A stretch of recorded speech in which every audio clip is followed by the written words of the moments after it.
তুই এমন ভাবে বলছিস যেন অভিক ভাইয়াদের বাড়ি আমাদের বাড়ির থেকে কতই না দূরে, শুধুমাত্র রাস্তার এপার ওপার। আর তুই যে অভিক ভাইকে পছন্দ করিস এটা তো অনেক পুরাতন কথা, নতুন কিছু বল। একটা কথা কান খুলে শুনে রাখ, তুই কিন্তু অভিক ভাইয়ের দিকে একদম নজর দিবি না। অভিক ভাইয়া শুধু আমার। আচ্ছা হিয়া, অভিক ভাইয়ার কেমন মেয়ে পছন্দ হতে পারে বলতো?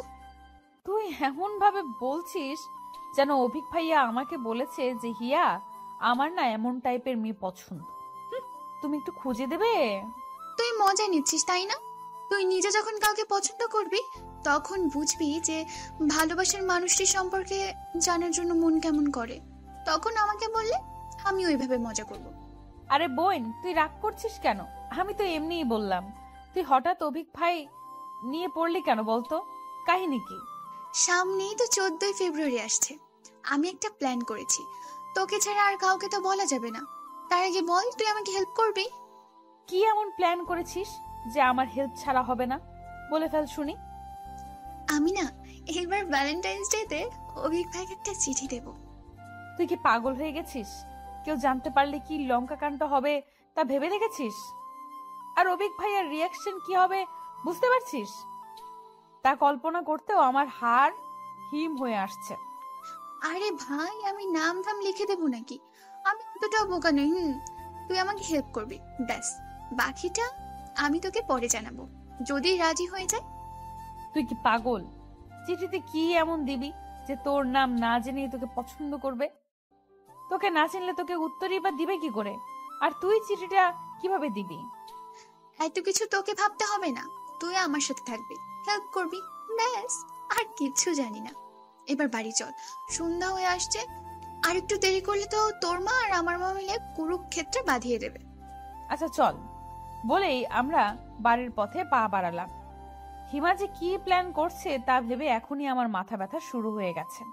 কে জানে এই মেয়েটা আবার কি ফোন দিয়ে এঁটেছে। হিমার কথা শুনে আমারও খুব ইচ্ছে হচ্ছিল যে আবির ভাইয়াকে একটা চিঠি লিখবো। রাতে পড়ায় আর মন বসছে না, কি লিখবো না লিখবো তাই ভেবে ভেবে সারা হচ্ছিলাম। বারবার লিখে আবার কেটে দিচ্ছিলাম। অবশেষে পেন্সিল আর ইরেজার নিয়ে বসলাম। অবশেষে আমার মনের হাজারো কথাগুলো কয়েকটি শব্দের মাধ্যমে সাজালাম। তারপর নিচে এই চিঠিটা পড়তে লাগলাম। প্রিয় আবির, আমি আপনাকে ভাইয়া বললেও এই চিঠিতে আর ভাইয়া বলতে চাচ্ছি না, কারণ আমি যে আর আপনার বোন থাকতে চাই না। আমার হাজারো অনুভূতির সাথে আপনার অনুভূতিগুলো সাজাতে চাই। রোজ রাতে আপনার মায়াবী মুখটা দেখে ঘুমাতে চাই। আর প্রতিটা ভোরের আলো আমি আপনার সাথেই দেখতে চাই। আপনি কি আমাকে অনুমতি দিবেন আপনার জীবনের প্রতিটা ঘটনার সাথে আমাকে জড়িয়ে রাখার? আমি কিন্তু আপনার সাথেই আমার জীবনের প্রতিটা মুহূর্ত কাটাতে চাই। প্লিজ না করবেন না, তাহলে আমার এই ক্ষুদ্র হৃদয়টা ভেঙে টুকরো টুকরো হয়ে যাবে।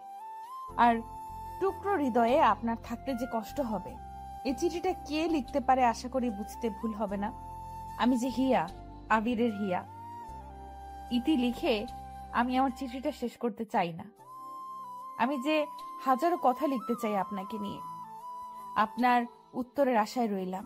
চিঠিটা দেখছিলাম আর নিজেই লজ্জা পাচ্ছিলাম। আবির ভাইয়ের চিঠিটা পড়ার সময় কি আমার মতোই লজ্জা পাবে, নাকি হাসবে আমার এই সব হাস্যকর লেখা পড়ে? কি রে হিয়া, আজ এত পড়াশোনা করছিস?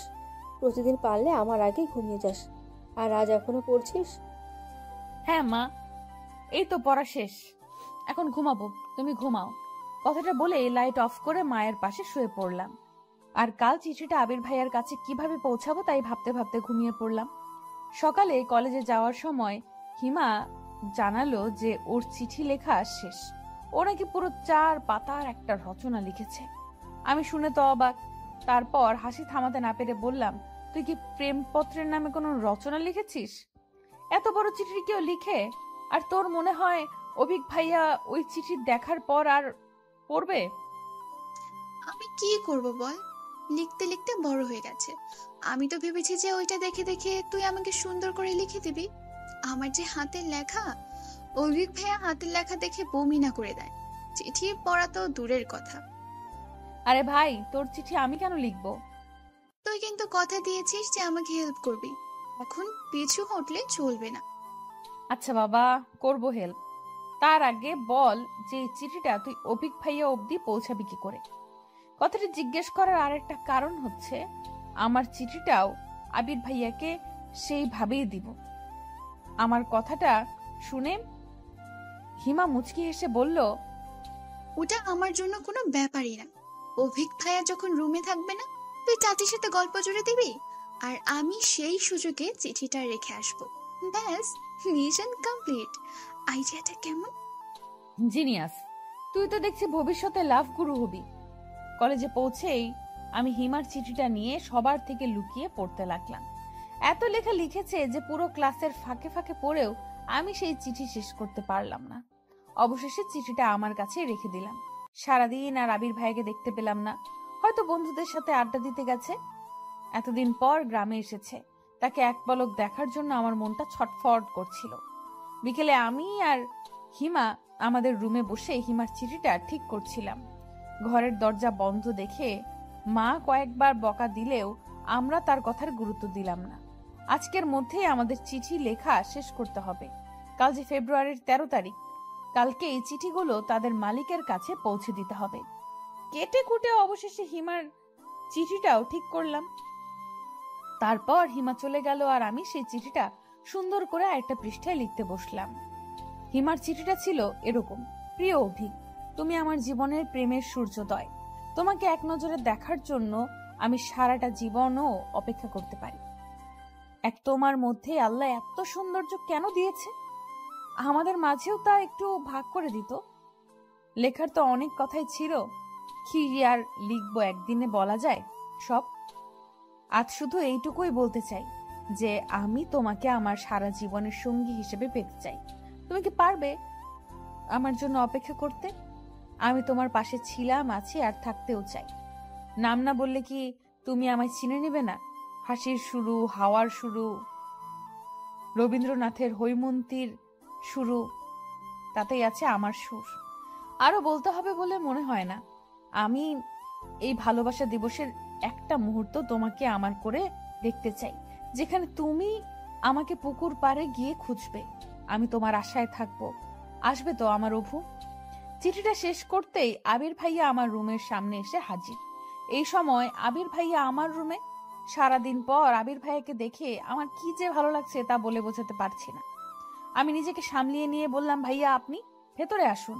আবির ভাইয়া ভেতরে এসে আমার বিছানার উপর বসতে বসতে বললেন, কেন, আমি কি আসতে পারি না নাকি? না তা নয়, আসলে এই সন্ধ্যার সময় তাই জিজ্ঞেস করলাম আর কি। চাচি বলছিল তোর পড়াশোনা কেমন চলছে, একটু খোঁজ নিতে, তাই চলে আসলাম আর কি। হিমার অবস্থা তো একদম বাজে, তা তোর কি অবস্থা? আমি চিঠিটা কোনো মতে একটা বইয়ের মধ্যে লুকিয়ে রেখে পড়ার ব্যাপারে কথা বলতে লাগলাম। বইটা আমি যেন হাতছাড়া করছি না। আবির ভাইয়া তার লক্ষ্য করে বলল, ওই বইটা ওইভাবে লুকাচ্ছিস কেন? কি আছে ওই বইতে? এটা আমার এক বান্ধবীর বই, এনেছিলাম পড়ার জন্য, কিছুই নেই। এইটুকু বলার পর মা আমাকে ডাকতে লাগলো। আমি আবির ভাইকে রুমে রেখে মায়ের কাছে চলে গেলাম। মা আবির ভাইয়ের জন্য চা বানিয়েছে। চা নিয়ে আমার রুমে ঢুকতেই দেখতে পেলাম যে আবির ভাইয়ের মুখটা কেমন যেন পাংশু বর্ণ ধারণ করেছে। আমি চায়ের কাপটা নামাতেই আবির ভাইয়া বলল, আমি এখন চা খাবো না, বাইরে একটু কাজ আছে, তুই পড়, আমি পরে আসবো না। আমার উত্তরের আশা না করেই আবির ভাইয়া হন্তদন্ত হয়ে চলে গেল। আমি হা করে কিছুক্ষণ তাকিয়ে থেকে আবির ভাইয়ার জন্য আনা চাটা নিজেই খেতে শুরু করলাম। আর অবাক হয়ে ভাবতে লাগলাম যে আবির ভাইয়া এমন হঠাৎ করে চলে গেল কেন? আজ কলেজ থেকে এসে আমি আর হিমা সুযোগ খুঁজছি যে কখন অভিক ভাইয়া বাড়ি থেকে বের হবে, কিন্তু অভিক ভাইয়া যেন আজ বেরই হচ্ছে না। আমি আর হিমা ওর রুমের জানালার পাশে বসে আছি। এমন সময় আবির ভাইয়া এসে হিমাকে ডাকতে লাগলো। আমাকে দেখেই আবির ভাইয়া রুমের থেকে চলে গেল। আমার কেমন যেন মনে হচ্ছে যে আবির ভাইয়া আমাকে এড়িয়ে চলছে, কিন্তু কেন তা বুঝতে পারছি না। কালকে অভিক ভাইয়ের জন্য লেখা চিঠিটা দেখে ফেলেনি তো? ভাবতে আমার হাত পা কেমন যেন ঠান্ডা হয়ে আসলো। আবির ভাইকে কি জিজ্ঞেস করে দেখবো? কিন্তু হিমার কথা বললে আবার হিমার কপালে শনি নেমে আসবে। আর যদি এটা ভাবে যে আমি অভিক ভাইয়াকে চিঠি লিখব, তখন এসব ভাবছিলাম। তখন হিমা রুমে এসেই আমাকে জড়িয়ে ধরে আস্তে আস্তে বলল, আরে, অভিক ভাই বের হয়ে গেছে, চল তাড়াতাড়ি।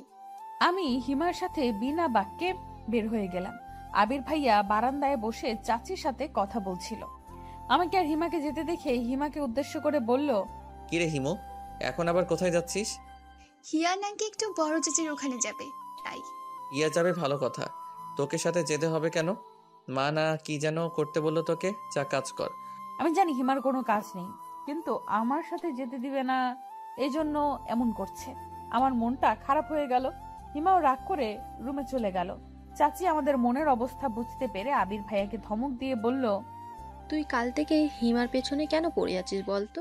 দুদিন পর চলে যাবি, একটু ভালোভাবে থাকলেই তো পারিস। তোমার আলতি পেয়ে আজ পড়াশোনার এই অবস্থা। পরীক্ষায় ফেল করলে তখন বুঝবে আমি কেন ওর পেছনে পড়ি।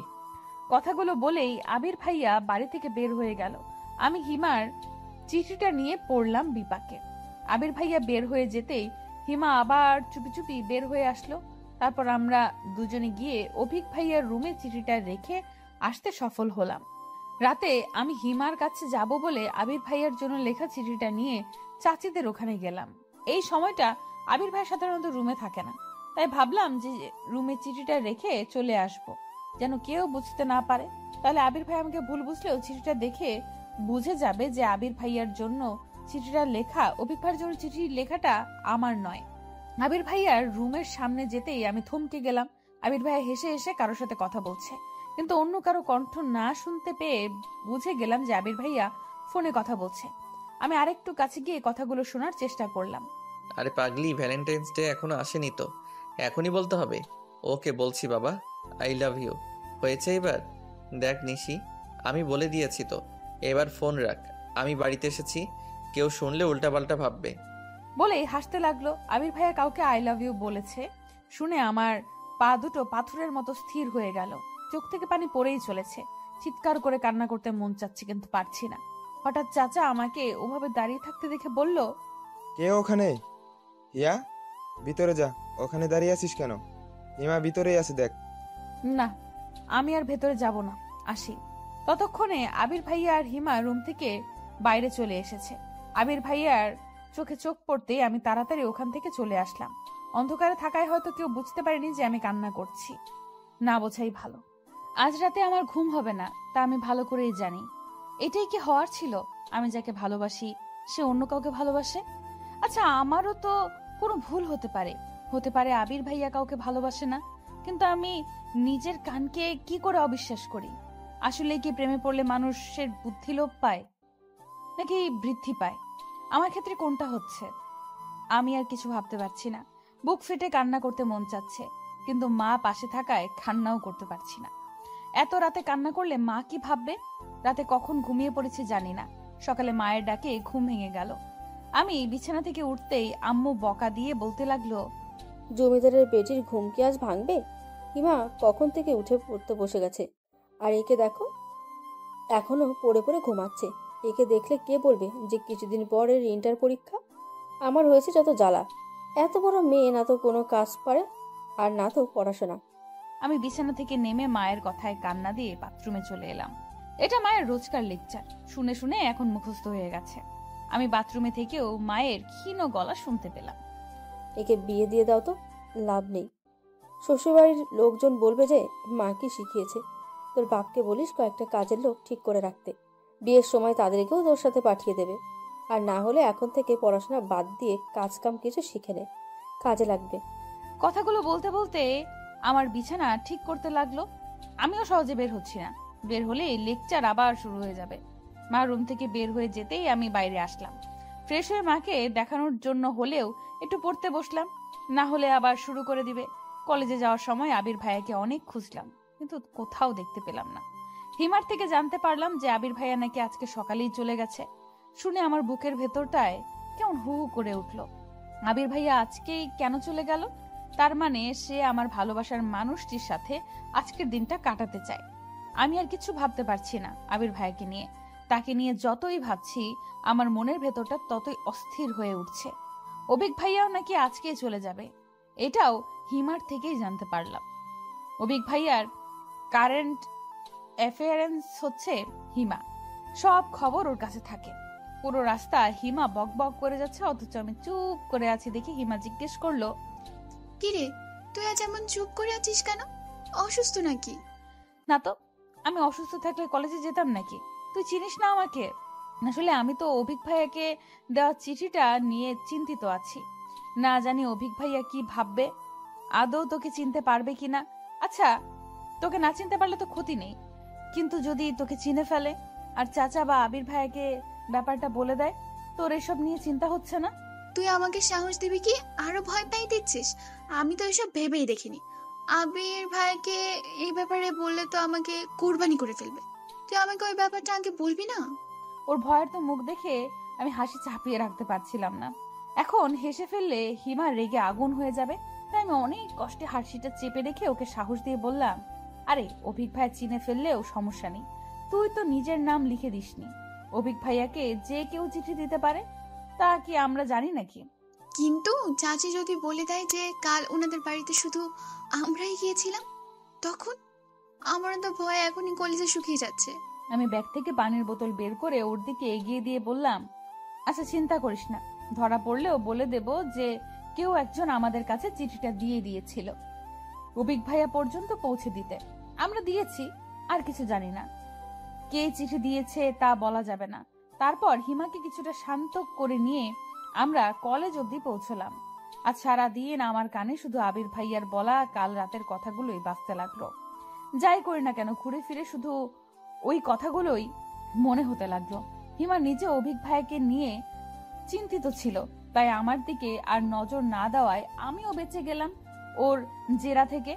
হিমা এখন মনে প্রাণে চাইছে যে আমরা কলেজ থেকে ফেরার আগেই যেন অভিক ভাইয়া চলে যায়। হিমার দোয়াটা মনে হয় আল্লাহ কবুল করেছিল।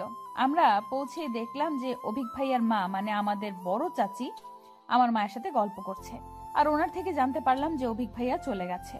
বেচারি হিমা একদিক দিয়ে খুশি হলো যে অভিক ভাইয়ার চিঠি সম্পর্কে কাউকে কিছু বলেনি, কিন্তু অভিক ভাইয়াকে আবার অনেক দিন দেখতে পাবে না বলে দুঃখও পাচ্ছিল। ইন্টার্নি শেষ না করে নাকি অভিক ভাইয়া আর বাড়ি আসবে না সহজে, এটাও হিমার মুখেই শুনেছি। ও যে এত খবর কিভাবে পায় আমি তাই বুঝি না। পুরো একটা সিসিটিভি ফুটেজ। আমার তো এখন সন্দেহ হচ্ছে এটা ভেবে যে অভিক ভাইয়া চিঠিটা আদৌ দেখেছে। তো হিমা তো বলল যে চিঠিটা ও অভিক ভাইয়ার বইয়ের মধ্যে রেখেছিল, তাও আবার যে বইটা সামনে ছিল। অভিক ভাইয়া তো বই না পড়ে থাকার মানুষ না, তাহলে কি চিঠিটা দেখেও পড়েনি, নাকি পড়েও হিমাকে চিনতে পারেনি? না চিনতে পারলেই ভালো। এসব ভাবতে ভাবতে রুমের দিকে পা বাড়ালাম। আমি রুমে ঢুকতেই একটা নতুন ডায়েরি দেখতে পেলাম।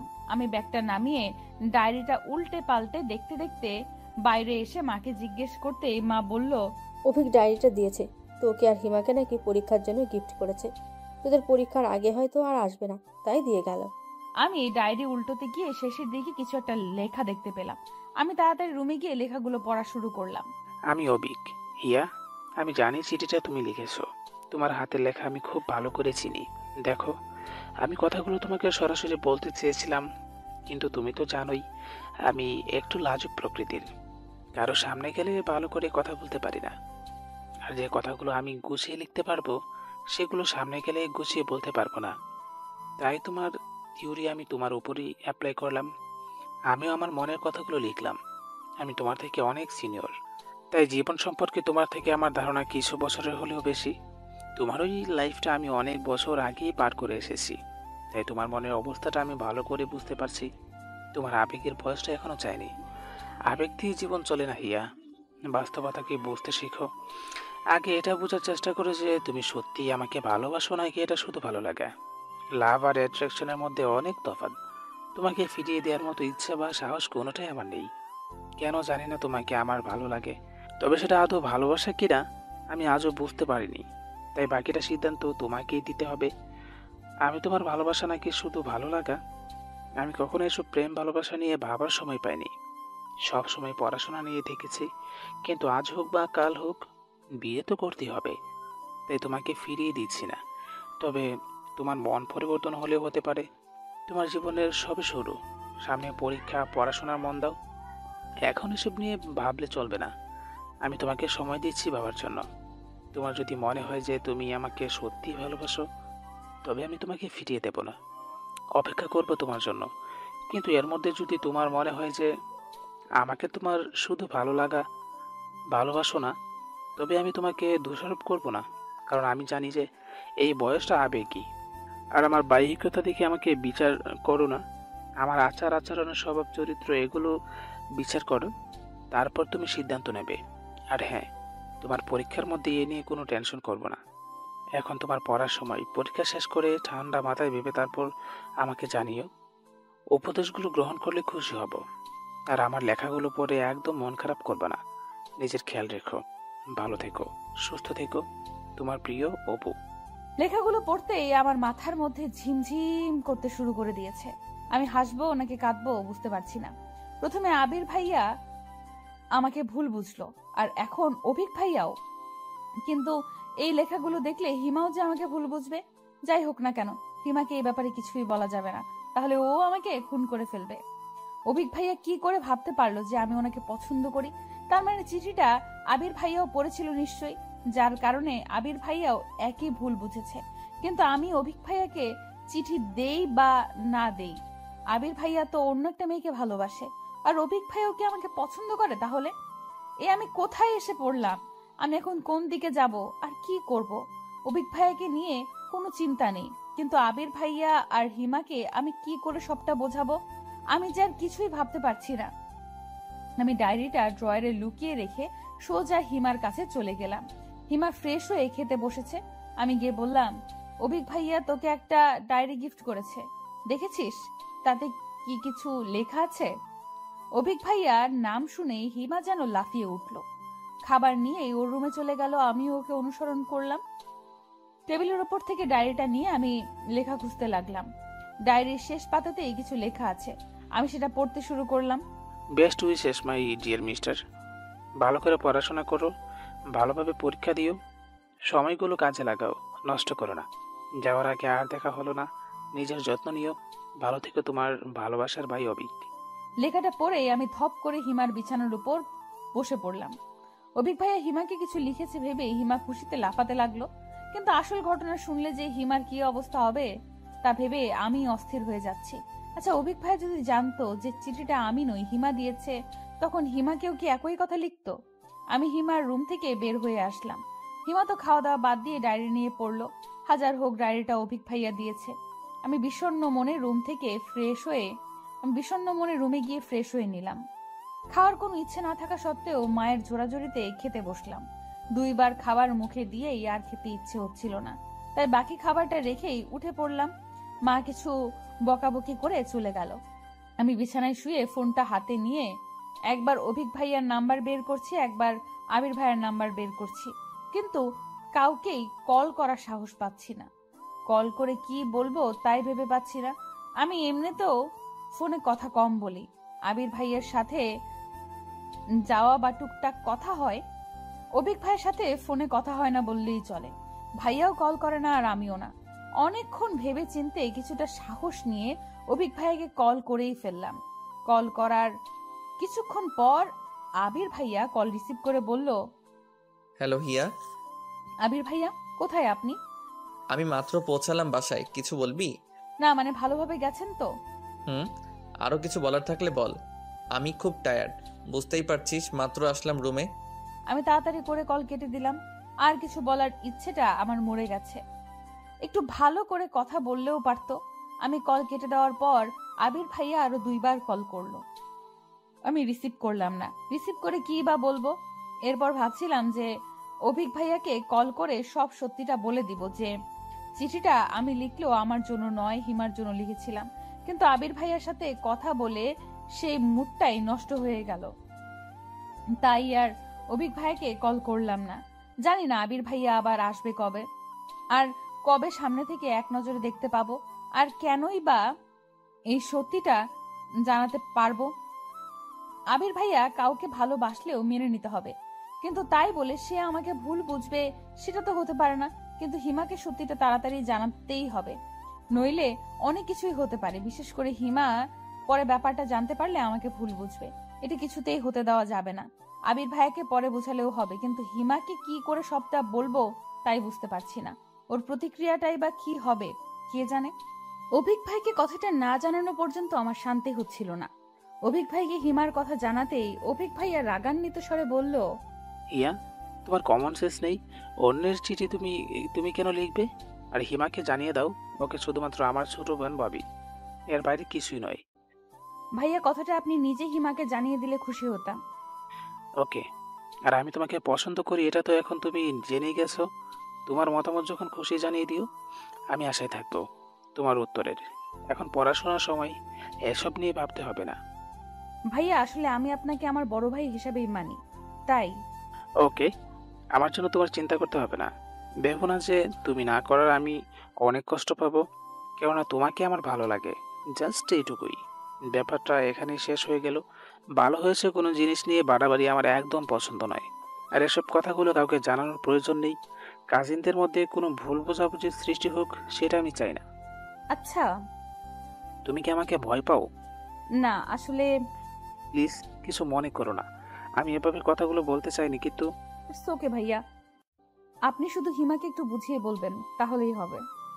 আচ্ছা সরি হিয়া, সত্যিটা না জেনেই আমি তোমাকে। থাক না, এসব আর না বলাই ভালো। তারপর অভিক ভাইয়া কল কেটে দিতেই আমি যেন হাফ ছেড়ে বাঁচলাম। একটু পরেই হিমা মন খারাপ করে আমার রুমে আসলো।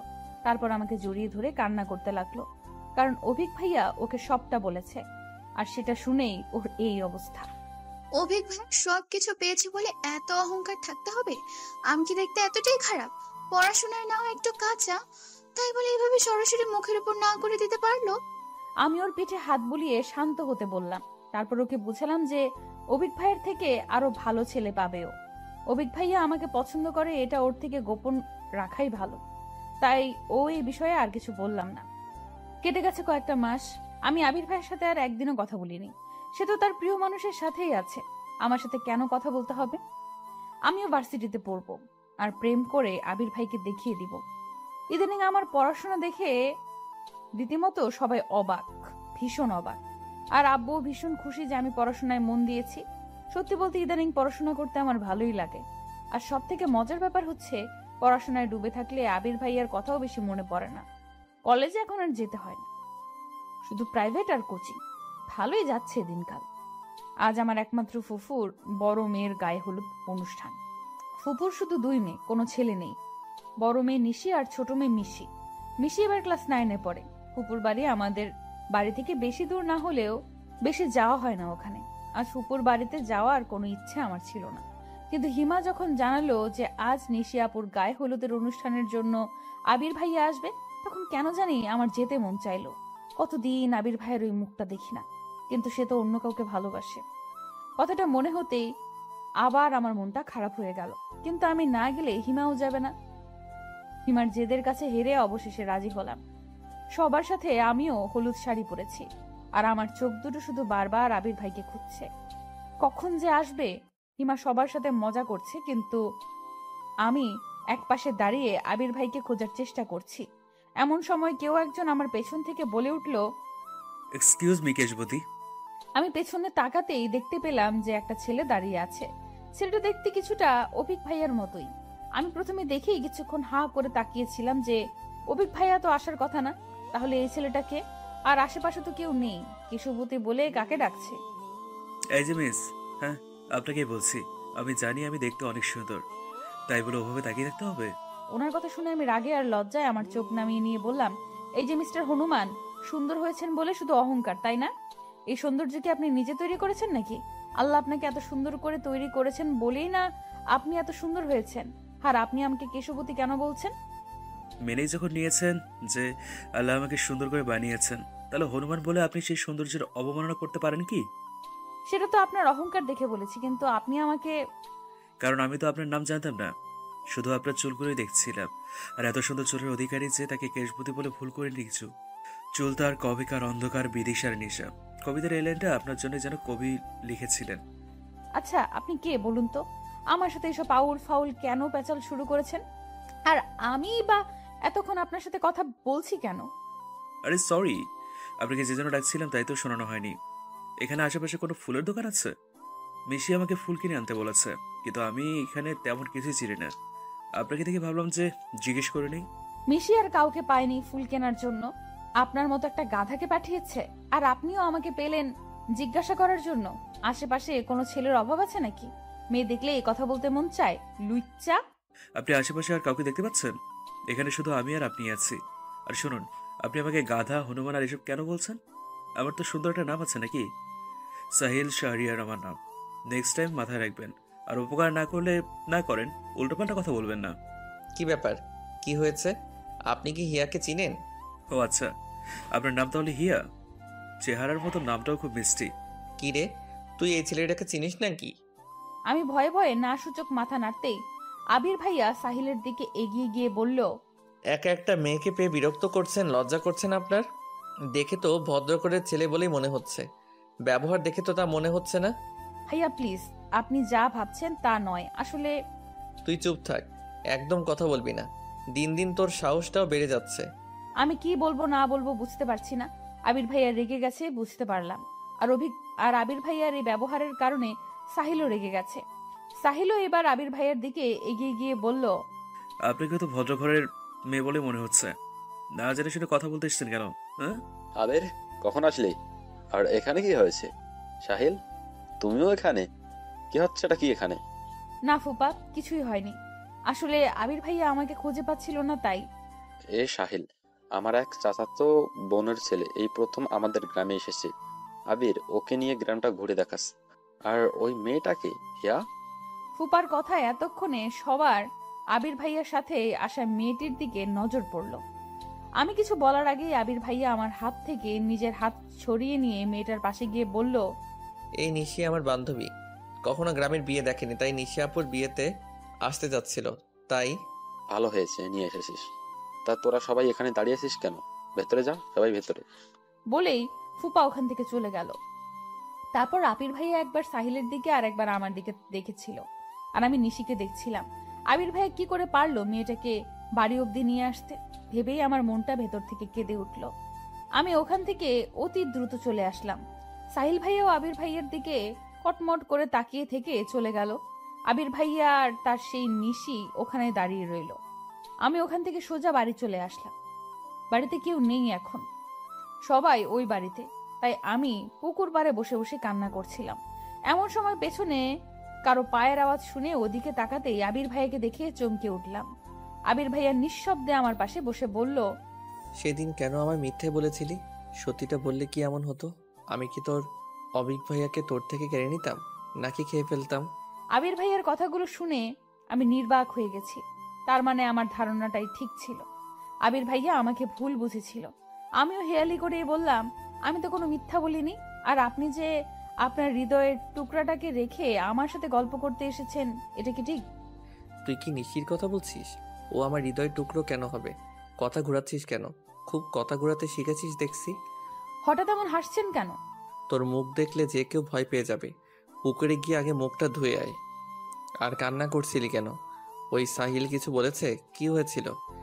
আমি শাড়ির আঁচল খুঁজে সেটা দিয়েই মুখ মুছতে শুরু করলাম। আবির ভাইয়া আমার হাত থেকে শাড়ির আঁচল কেড়ে নিয়ে বলল, এভাবে মুছলে মুখে লাগবে, যা আগে মুখটা ভালো করে ধুয়ে আয়। আমি শাড়ি পরে এমনিই হাঁটতে পারছি না, তার উপর পুকুরের পানি দিয়ে মুখ ধুতে বলছে। আমি রেগে গিয়ে বললাম, এই অবস্থায় আপনি আমাকে পুকুরের পাড়ে যেতে বলছেন? আমি তো আপনার নিশি নয় যে সবকিছু পারফেক্ট হব। আমি বাড়ি যাচ্ছি, এগুলো ধুয়ে আসছি।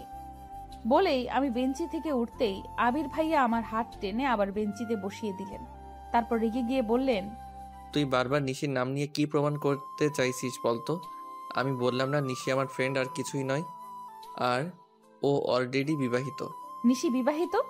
এই কথাটা শুনতে খুশিতে আমার লাফাতে মন চাচ্ছিল, কিন্তু আবির ভাইয়াকে সেটা বুঝতে না দিয়ে বললাম, সত্যি নিশি আপনার গার্লফ্রেন্ড নয় আর উনি বিবাহিত? তাহলে সেদিন রাতে। এইটুকু বলে আমি থেমে গেলাম। আবির ভাইয়া অবাক দৃষ্টিতে আমার দিকে তাকিয়ে বলল, কোন দিন রাতে? তুই কবেকার কথা বলছিস? কিছু না। আসলে আপনি আমাকে ভুল বুঝেছিলেন। সেদিন অভিক ভাইয়ের জন্য আমি চিঠি লিখিনি। আসলে আমি নিজে দেখলাম ওটা তোর হাতের লেখা ছিল, আর তুই এখনো মিথ্যে বলছিস। আসলে চিঠিটা আমি লিখেছিলাম, তবে আমার জন্য নয় ওটা। এইটুকু বলেই আমি থেমে গেলাম। হিমার নাম জানতে পারলে আবির ভাইয়া যদি রেগে যায়, যদি হিমাকে বকাবকি শুরু করে, সবাইকে বলে দিলে তো কেলেঙ্কারি কাণ্ড হয়ে যাবে। আমি এখন কি করব? সত্যিটাকে আবির ভাইয়াকে বলে দিব? আর সত্যিটা না বললে তো আবির ভাইয়া আমাকে ভুল বুঝবে। কি করব এখন আমি? তুই নিজেই বলছিস যে চিঠিটা তুই লিখেছিস, আবার বলছিস তোর জন্য নয়। এটা কি ধরনের মজা হিয়া? আমাকে কি তোর পাগল মনে হয়? এটা কি স্কুলের কোনো আবেদনপত্র যে বান্ধবীরটা তুই লিখে দিলি? এটা এইটুকু বলেই থেমে গেলেন আবির ভাইয়া। আমি এবার মাথা নিচু করে বসে আছি, এখনো সিদ্ধান্ত নিতে পারছি না কি করব। আমি আস্তে আস্তে মাথাটা তুলে আর চোখে আবির ভাইয়াকে একবার দেখে নিলাম।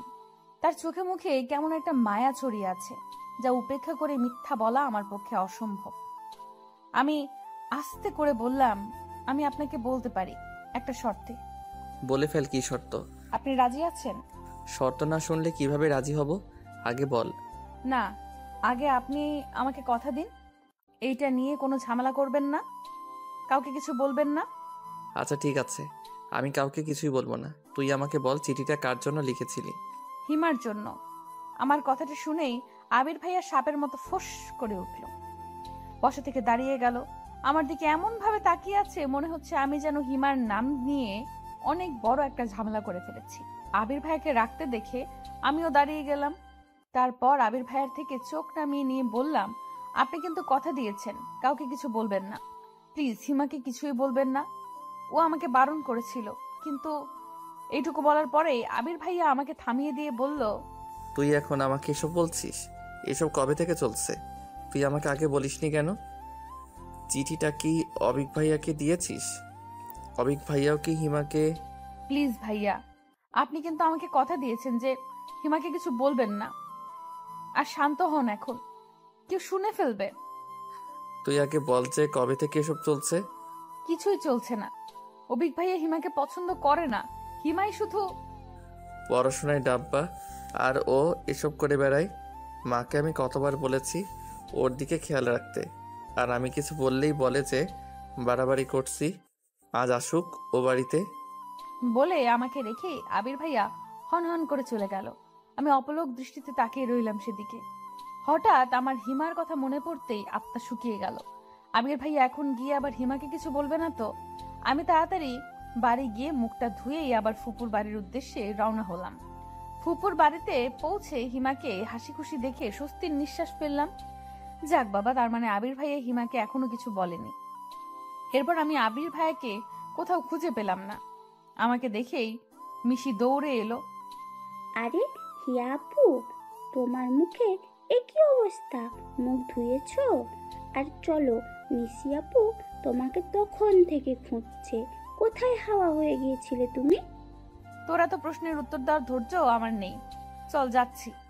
তুমি নাকি সাহিল ভাইয়ার সাথে ঝামেলা করেছো? তুই জানলি কি করে? ওই ছেলেটা তোকে বলেছে?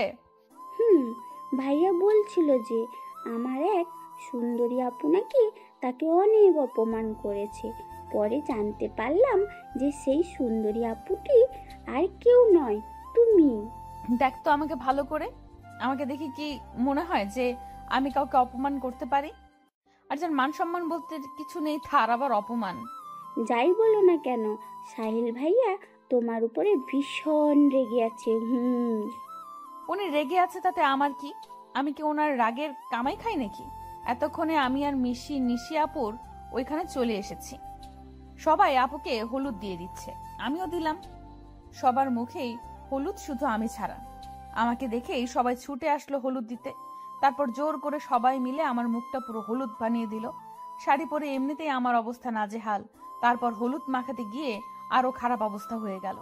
সবাই মিলে অনেক মজা করলেও আবির ভাইয়ার কথা মনে হতেই আমার সব খুশি যেন উবে গেল।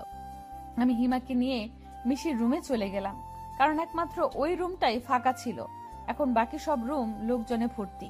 হিমাকে সবার মাঝখানে থেকে ওভাবে টেনে আনায় হিমা কিছুটা বিরক্ত আর অবাক হয়ে বলল, কি রে হিয়া, তুই আমাকে এভাবে টেনে আনলি কেন? আর এতক্ষণ তুই কোথায় ছিলি? আমি হিমাকে সবটা বলতেই ওর হলুদে মুখ মাখা মুখটা যেন মুহূর্তেই কালো হয়ে গেল। ও আমার হাত ধরে কান্না কান্না কণ্ঠে বলল, তুই এটা কি করেছিস হিয়া? তোকে না আমি বারণ করেছিলাম কাউকে না জানাতে, আর তুই আমার জমের কাছে কথাটা বলে দিয়েছিস। তুই এটা কেন করলি? তোর কথা বললে হয়তো আবির ভাইকে তোকে কিছুই বলতো না, তুই আমার কথা কেন বললি? দেখ হিমা, অভিক ভাইয়াও সত্যিটা জানে, আর আমি না বলে অভিক ভাইয়া যদি কথাটা আবির ভাইয়াকে জানাতো তাহলে কি আমি মিথ্যাবাদী হতাম না? মাঝখান থেকে আমিও আবির ভাইয়ের কাছে খারাপ হয়ে যেতাম, আর সত্যিটাও জেনে যেত। এতে কি লাভ হতো বল? তার চেয়ে এখনই সত্যিটা জেনে গেছে, এটাই তো ভালো হয়েছে। পরে যা হয় হতো। তুই এখন ভাইয়াকে কেন জানালি? ভাই আমাকে খুন করে ফেলবে। এভাবে কান্না করলে তোর সব সাজ নষ্ট হয়ে যাবে কিন্তু। আর শোন, আবির ভাইয়া আমাকে কথা দিয়েছে যে তোকে কিছু বলবে না। ট্রাস্ট মি, আমার বিশ্বাস আবির ভাইয়া নিজের কথা রাখবে। ছোটবেলা থেকে চিনি আমি ভাইয়াকে। একবার যখন কথা দিয়েছে তখন তোকে কিছুই বলবে না। আর বললেও আমি তো আছি নাকি? আমাকে তোর ভরসা হয় না? তারপর অনেক বুঝিয়ে সুজিয়ে হিমাকে শান্ত করে রুম থেকে বের হলাম। হিমাও কান্নাকাটি করে আমার মতো অবস্থা হয়েছে। একে তো মুখে মেকআপ, তার উপর হলুদ, তার উপরে এখন আবার কান্না করলো। তাই হিমা মুখ ধুতে চলে গেল। তখন আবির ভাইয়ার বান্ধবী নিশি আপু আমার দিকে এগিয়ে এসে বলল, তুমি তাহলে সেই হিয়া যার কথা আবির সবসময় বলে? আমার কথা আবির ভাইয়ার মুখে শুনেছেন? হ্যাঁ, আবির তো সারাক্ষণ তোমার গল্পই করে। হিয়ার এই পছন্দ, হিয়ার ওই পছন্দ, হিয়া এই খেতে ভালোবাসে, আরো অনেক কিছু। ওর মুখে তোমার গল্প শুনতে শুনতে এখন আমারও মুখস্থ হয়ে গেছে যে তোমার পছন্দ অপছন্দ কি। আর তুমি তো ছবির থেকেও বেশি সুন্দরী, যদিও এখন তোমার মুখ দেখে সহজে চিনার উপায় নেই। বলে হাসতে লাগলো নিশি আপু। আপুর সাথে সাথে আমিও একটু হাসার চেষ্টা করলাম। তবে আমি কথাগুলো শুনে এতটাই অবাক হয়েছিলাম যে হাসিটা ভেতর থেকে ঠোঁট অব্দি পৌঁছলো না। তা আবির ভাইয়া আমার আর কি কি গল্প করেছে আপনার কাছে? করেছে তো অনেক গল্পই, তবে শুনলাম যে তুমি নাকি তোমার কাজিন অফিককে পছন্দ করো। কথাটা শুনেই আমি আশেপাশে তাকালাম যে কেউ আবার আমাদের কথা শুনছে না তো।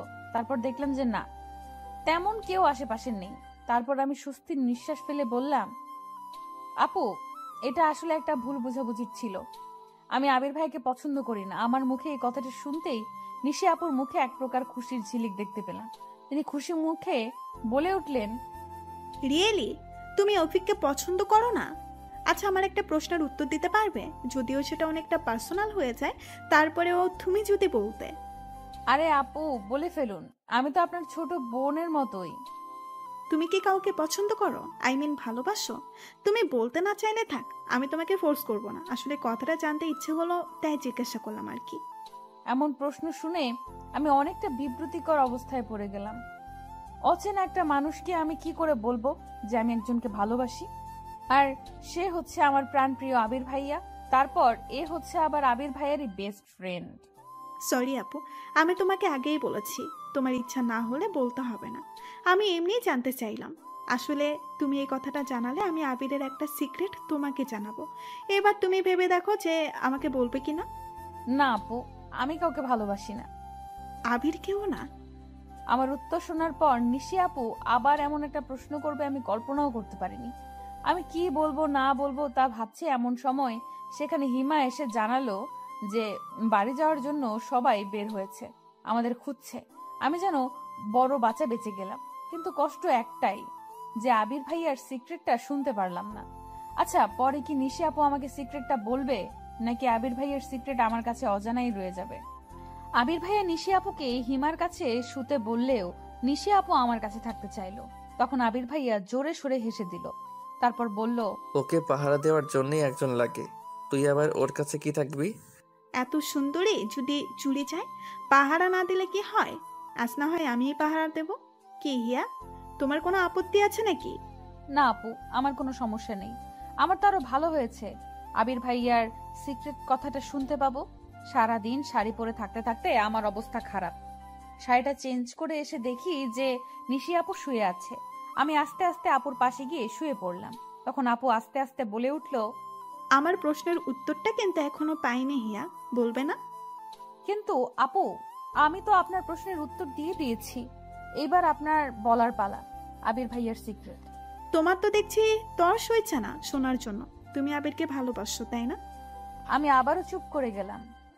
এই নিশি আপু কেন বুঝতে চাইছে না যে এই প্রশ্নের উত্তরটা আমি ওনাকে দিতে চাচ্ছি না? আমাকে চুপ থাকতে দেখে উনি আবার বললেন, আবির তোমাকে পছন্দ করলেও কি ওকে ফিরিয়ে দিবে?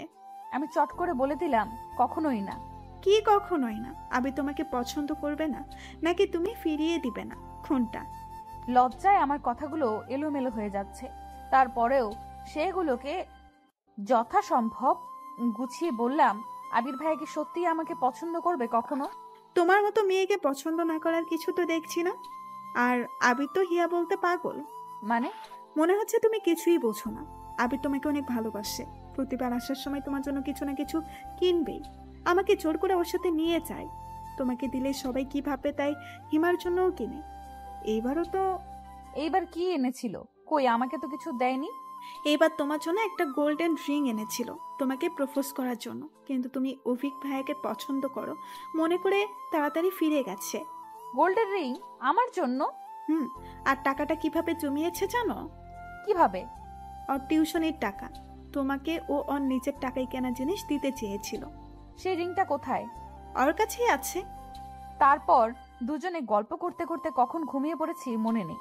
সকালে যতবার আবির ভাইয়াকে দেখছি ততবার আমার শুধু রিংটার কথাই মনে হচ্ছে। কিন্তু আবির ভাইয়া কাল রাতের পর থেকে আমার সাথে একটা কথাও বলেনি। হিমাও মুখটা পেঁচার মতো করে রেখেছে। হিমা আর আবির ভাইয়া যে কাল থেকে কথা বলেনি তা তাদের মুখ দেখে বোঝা যাচ্ছে। আবির ভাইয়া যে হিমাকে বকা দেয়নি এটাই আমার কাছে অনেক। নিশি আপুর মুখে রাতে আবির ভাইয়ার অনেক গল্প শুনেছি, যদিও নিশি আপুর চেয়ে আবির ভাইয়াকে আমি বেশি দিন ধরে চিনি, কিন্তু তাদের ভার্সিটির গল্প শুনতে ভালোই লাগছিল। আজ নিশি আপুর বিয়েতে আমি আর হিমা বেগুনি রঙের একটা ড্রেস পরেছি। আমরা থাকিও জমজের মতো, আবার আমাদের ড্রেসও জমজের মতো। আমার বাবা বা কাকা কেউ আমাদের একজনের জন্য কোনো কিছু কেনে না, যা কিনবে দুজনের জন্যই। ছোটবেলা থেকেই এমন, তাই কোথাও গেলে সাধারণত আমরা একই ড্রেস পরে যাই। আমি, হিমা আর নিশি আপু সবার সাথে দাঁড়িয়ে আছি। হঠাৎ সেখানে সাহিল ভাইয়ার উদয় হলো। তারপর তিনি আমাকে আর হিমাকে উদ্দেশ্য করে বলতে লাগলো, আপনারা দুইজন জমজ বোন নাকি? হ্যাঁ, যদিও চেহারায় মিল নেই, তবে দেখতে জমজের মতোই। সব জমজের চেহারায় তো আর হুবহু হয় না। দেখিয়া উনি দেখতে কিছুটা অভিক ভাইয়ের মতো না? আমি তো প্রথমে চমকে গিয়েছিলাম। অমন হা করে তাকিয়ে থাকিস না, পরে আবার ওনার ভাব বেড়ে যাবে। তুই চিনিস নাকি ওনাকে? কই, আমাকে তো বলিসনি কিছু। আরে আমি চিনবো কি করে? কাল ফুপা বলল যে ইনি নাকি ওনার কেমন বোনের ছেলে, তাই শুনলাম আর কি। ও আচ্ছা, তাই বল। আপনারা কি আমাকে নিয়ে কিছু বলছেন? হিমা ওনার কথার উত্তর দিতে যাচ্ছিল, আমি ওকে টেনে ওখান থেকে নিয়ে আসলাম। নিশি আপু আমাদের সাথেই আসলো। তারপর হিমাকে বললাম, তুই শুধু শুধু ওনার সাথে ফালতু কথায় জড়াচ্ছিলি। উনি লোকটা মনে হয় সুবিধার নয়। বর চলে এসেছে, সবাই ওদিকে চলে গেল। মিশিরা সবাই গেলেও আমি আর নিশি আপু যেখানে দাঁড়িয়েছিলাম ওখানেই রইলাম। বেশি লোকজনের মধ্যে যেতে আমার ভালো লাগে না। নিশি আপুরও হয়তো ভালো লাগে না, কিন্তু তার জিজ্ঞেস করা হলো না। আজ রাতে নিশি আপু হিমার কাছেই ছিল। কাল চলে যাবে জন্য হিমা জোরাজুরি করছিল ওর কাছে থাকার জন্য। নিশি আপুর আজও ইচ্ছে ছিল আমার কাছে থাকার, হয়তো আরো গল্প করতে চেয়েছিল, কিন্তু তা আর হলো না। অনেক চেষ্টা করেও আজ আর আবির ভাইয়ার সাথে কথা বলতে পারলাম না। ভাইয়া অনেক ব্যস্ত ছিল সারাদিন। ফুপুর ছেলে না থাকায় আবির ভাইয়া মিশির অন্য কাজিনদের সাথে অনেক সাহায্য করেছে। তাহলে সাহিল ভাইয়ার সাথে যে আবির ভাইয়ার সম্পর্ক ভালো হয়নি তা দুজনকে একসাথে একবার দেখে বোঝা গিয়েছে। আবির ভাইয়া আর নিশি আপু চলে যাচ্ছে জন্য আমার আর হিমার মন কিছুটা খারাপ। এই দুদিনেই অনেকটা আপন হয়ে গিয়েছিল নিশি আপু, কিন্তু বিদায় তো দিতেই হবে। আবির ভাইয়াকে আমি প্রাণ ভরে দেখে নিলাম যাওয়ার সময়। কে জানে আবার কবে সামনে থেকে এইভাবে দেখতে পাবো। আবির ভাইয়ার সাথে আগের মতো কথা হলেও আমি সব সময় এই আশায় থাকি যে হয়তো আজই আবির ভাইয়া আমাকে তার মনের কথাটা জানাবে, কিন্তু না, সেই সময়টা যেন আবির ভাইয়ার আর হয়ে ওঠে না। কথা বললে শুরুতেই বলবে ভালো করে পড়াশোনা করবি। আরে ভাই, পড়াশোনা ছাড়া কি মানুষের জীবনের কিছু থাকতে পারে না? সেই জন্য রাগ করে পরীক্ষার মধ্যে আবির ভাইয়ার সাথে আর কথাই বলিনি, কল করলেও ধরিনি। পড়াশোনার কথা শোনার জন্য আমি তার সাথে কথা বলবো? আজ আমার এসএসসি পরীক্ষা শেষ হলো। আজ ভেবে রেখেছি যে আবির ভাইয়ের সাথে অনেকক্ষণ কথা বলবো, কিন্তু আবির ভাইকে কল করার পর কল রিসিভ করেই বলল, আজ তো পরীক্ষা শেষ, তোর তো মজা। আমার সেকেন্ড ইয়ার ফাইনাল পরীক্ষা, আমার প্যারা শুরু। তা পরীক্ষা কেমন দিলি? অনেক ভালো হয়েছে। ভালো না চাই, রেজাল্টেই জানা যাবে। হিমাও তো বললো ভালো হয়েছে, তোদের ভালো কোনো বিশ্বাস নেই? কেন, শুধু কি আপনারাই ভালো রেজাল্ট করতে পারেন, আমরা পারি না? যত সব ঢং। কথাই চিড়ে ভেজে না, রেজাল্ট দিলেই দেখা যাবে। আচ্ছা এখন রাখি, আমি একটু বাইরে আছি, পরে কথা হবে বলেই কলটা কেটে দিল। রাগে আমার গা জ্বালা করছে। একে তো অপমান করলো, তার উপর আবার মুখের উপরে কল কেটে দিল। পছন্দ করি বলি কি তার 7 খুন মাফ করবো নাকি? আমিও আর কল করব না। বিকেলে আমি আর হিমা অনেক দিন পর হাঁটতে বেরিয়েছি। এমন সময় মা কল করে তাড়াতাড়ি বাড়ি যেতে বলল। আমি আর হিমা প্রায় দৌড়ে বাড়ি চলে গেলাম। তারপর মা বলল, পরীক্ষা শেষ হয়েছে আর দুজনের পাড়া বেড়ানো আবার শুরু হয়ে গেছে। এখন থেকে দুজনে বাড়িতেই থাকবে, দরকার ছাড়া কোথাও যাবে না। কি হয়েছে চাচি? আমাদের পরীক্ষা শেষ, এখনো তো শুধু ঘুরেই বেড়াবো। তোমার বড় কাকার নির্দেশ, তোমরা এখন বড় হয়েছো, কোথাও যাওয়া যাবে না। তিনি নাকি তোমাদের রাস্তার মাঝে দাঁড়িয়ে হাসতে দেখেছে। বড় কাকার কথা শুনে আমি আর হিমা দুজনেই চুপ হয়ে গেলাম। কারণ বড় কাকাকে শুধু আমি আর হিমা নয়, বাড়ির সবাই ভীষণ ভয় পায়। বড় কাকার কথাই এই বাড়িতে শেষ কথা। তার মুখের উপরে কথা বলার সাহস কারণ নেই। আবির ভাইয়ার পরীক্ষা শেষের দিকে, পরীক্ষা শেষ করেই বাড়ি আসবে। আমার কি যে আনন্দ হচ্ছে তা বলে বোঝাতে পারবো না। আমি বসে বসে ফোন দেখছি। হিমা ওর মামার বাড়ি বেড়াতে গেছে। এমন সময় বাবা চিন্তিত মুখে আমার ঘরে এসে বললেন, হিয়া মা, তোকে কাল দেখতে আসবে, তৈরি হয়ে থাকিস। দেখতে আসবে মানেটা কি বাবা? তোমরা কি আমাকে আর পড়াতে চাও না? তুমি বলেছিলে রেজাল্ট দেবার পর আমি কোথাও চান্স না পেলে আমাকে বিয়ে দেবে। আমি সেটা মেনে নিয়েছি। কোচিং করতে যেতে দিলে না, সেটাও মেনে নিয়েছি। কিন্তু এখন হুট করে দেখতে আসবে, এসবের মানে কি? তোর বড় কাকা ছেলে দেখেছে, আমি তো মানা করেছিলাম, কিন্তু বড় ভাই বলল যে আমি এসব কিছুই জানি না। আমি এখনই বিয়ে করব না, ব্যাস। দেখতে আসলে তো আর বিয়ে হয়ে যাবে না, এমন করিস না মা, তোর বড় কাকার মান সম্মান আছে না। অবশেষে বাবার অনুরোধে আমি রাজি হয়ে গেলাম। পরের দিন মা আমাকে পুতুলের মতো সাজিয়ে পাত্রপক্ষের সামনে বসিয়ে দিল। পাত্রপক্ষ আমাকে খুঁটিয়ে খুঁটিয়ে দেখলো। সে অবধিও ঠিক আছে, কিন্তু হঠাৎ ছেলের মা বলে উঠল, দেখা দেখি তো অনেক হলো, জানারও তো আর কিছু নেই। আমরাই তো। দেখি মা, তোমার বাম হাতটা দাও তো। শেষের কথাগুলো আমাকে উদ্দেশ্য করে বলল। আমি ওনার কথার কোনো মানে না বুঝতে পেরে সবার সামনে বাধ্য মেয়ের মতো হাতটা বাড়িয়ে দিতেই ছেলেটা আমার হাতের মধ্যে আংটি পরিয়ে দিল। আমার আঙুলে আংটি পড়তেই আমি রাগী চোখে বাবার দিকে তাকালাম। বাবা চোখ নামিয়ে নিল। আমি ওখান থেকে চলে আসার জন্য পা বাড়িয়েছি। তখন বড় বাবা বলে উঠলেন, হিয়া, ওখানে বসো। আমি ওনাদের সামনে সোফার উপর বসে পড়লাম। আমার মাথাটা যেন ঝিমঝিম করছে, পুরো পৃথিবীটা মনে হচ্ছে ঘুরছে। নিজের অনিচ্ছা সত্ত্বেও আমি ওখানে বসে রইলাম। ওনারা চলে যেতেই আমি রাগে চেঁচিয়ে উঠলাম, বাবা, তুমি এখনো চুপ করে আছো? কি বলেছিলে তুমি? আর এখন কি হলো? আমি আংটিটা হাত থেকে খুলতে যাচ্ছিলাম, মা আমাকে বাধা দিয়ে বলল, এসব কি ধরনের ছেলে মানুষই? এই আংটি হাত থেকে একদম খুলবি না। এত ভালো ছেলে সারা গ্রাম খুঁজেও একটাও পাবি? তোর বাবা যা করেছে তোর ভালোর জন্যই করেছে। মা, আমি বিয়ে করতে পারবো না। মা বাবার সামনে থেকে আমাকে নিয়ে এলো। তারপর বলল, পাগল হয়ে গেছিস? তোর বড় কাকা শুনলে কি বলবে? মেয়ে মুখে মুখে তর্ক করছে। আমি এই বিয়ে করতে পারবো না, ব্যাস। কেন? বিয়ে করতে সমস্যা কি? আজ হোক আর কাল হোক, বিয়ে তো করতেই হবে। আর একটা কথাও বলবি না। আমি একজনকে পছন্দ করি। আমি এ ছেলে কেন, অন্য কাউকেই বিয়ে করতে পারবো না তাকে ছাড়া। আমার কথাটা শেষ হতে না হতেই বাবা আমার রুমে এসে আমাকে একটা থাপ্পড় দিলেন। আমি কল্পনাও করতে পারিনি যে বাবা আমার গায়ে হাত তুলতে পারে। আমি হা করে বাবার মুখের দিকে তাকিয়ে আছি। চোখের পানিগুলো কোনো বাধা মানছে না। বাবা রেগে গিয়ে মাকে উদ্দেশ্য করে বলল, তোমার মেয়েকে বোঝাও একটু, ওনারা আংটি পরিয়ে দিয়েছে, এখন এইসব বলে লাভ নেই। আমি ওনাদের কথা দিয়েছি, 2 দিন পর বিয়ে। ছেলে 1 সপ্তাহ ছুটি নিয়ে এসেছে, এখন কোনো অনুষ্ঠান হবে না, শুধু রেজিস্ট্রি করে রাখা হবে। ওরা আজকেই করতে চেয়েছিল, কিন্তু আমি 2 দিনের সময় নিয়েছি। আমার একমাত্র মেয়ের বিয়ে একটু অ্যারেঞ্জ ম্যারেজ না করলে হয়? বাবার মুখে কথাগুলো শুনে আমি থপ করে বিছানার উপর বসে পড়লাম। কোনো কিছু বলার শক্তিটুকু হারিয়ে ফেলেছি। বাবা এভাবে আমার বিয়ে ঠিক করে ফেলবে আমি কল্পনাও করতে পারিনি। বেশি বাড়াবাড়ি করলে কালকে আমি বিয়ের ব্যবস্থা করছি। কথাগুলো বলেই বাবা আমার রুম থেকে বের হয়ে গেলেন। মা আমাকে বুঝিয়ে সুঝিয়ে চলে গেল।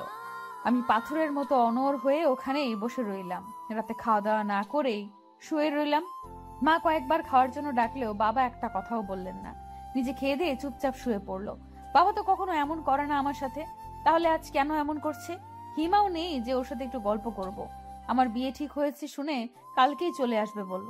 আমি আংটিটা খুলে টেবিলের উপর রেখে আবির ভাইকে কল করে সবটা বলতেই আবির ভাইয়া বলল, ছোট কাকা এমনটা করতে পারে না, এভাবে তোর বিয়ে দিতে পারে না। আমার পরশু সেন্ট্রাল ভাইবা আছে, ওটা শেষ হলেই আমি বাড়ি চলে আসছি, তুই চিন্তা করিস না, সব ঠিক হয়ে যাবে। কিছুই ঠিক হবে না। পরশু এসে আমার বিয়ে দেখতে চান? আবির ভাইয়া, আজ একটা কথা সত্যি করে বলুন তো, আপনি কি সত্যিই চান যে আমার বিয়ে হয়ে যাক অন্য কারোর সাথে? এসব তুই কি বলছিস হিয়া? আর আমার চাওয়া না চাওয়ার কি কোনো মূল্য আছে তোর কাছে? তুই তো বলছিস এখন বিয়ে করবি না। কেন বলছি সেটা মনে হয় জানেন না। কেন? এখনো চুপ করে থাকবেন? আমি সব জানি ভাইয়া। আপনি যদি এখনো চুপ করে থাকেন তাহলে আমি সত্যি বিয়ে করে নেব। একবার শুধু বলুন। হ্যাঁ হিয়া, আমি মানছি আমি তোকে ভালোবাসি, কিন্তু আবির ভাইয়ের মুখে এই কথাটা শোনার জন্য আমি কতদিন ধরে অপেক্ষা করছিলাম। আজ তার অবসান ঘটলো।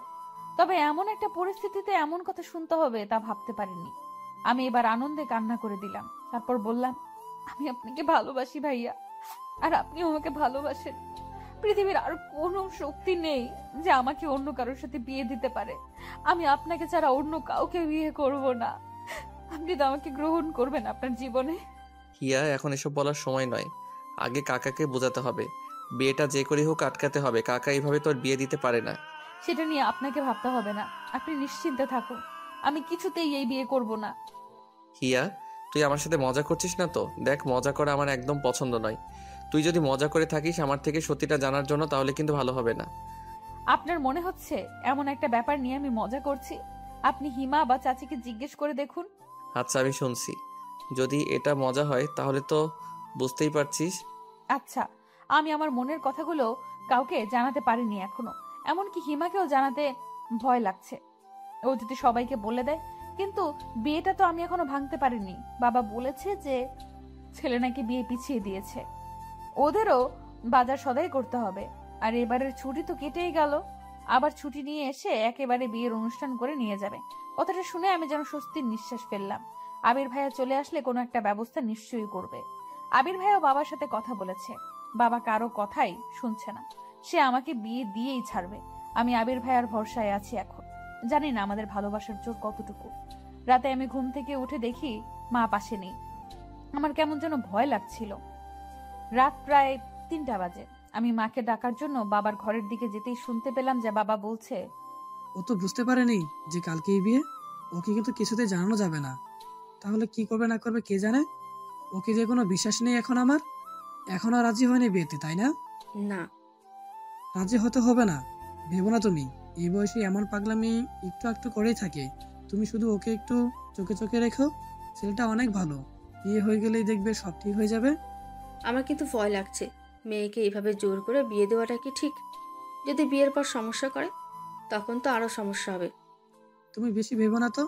কত বিয়ে দেখলাম এমন, সব ঠিক হয়ে যাবে।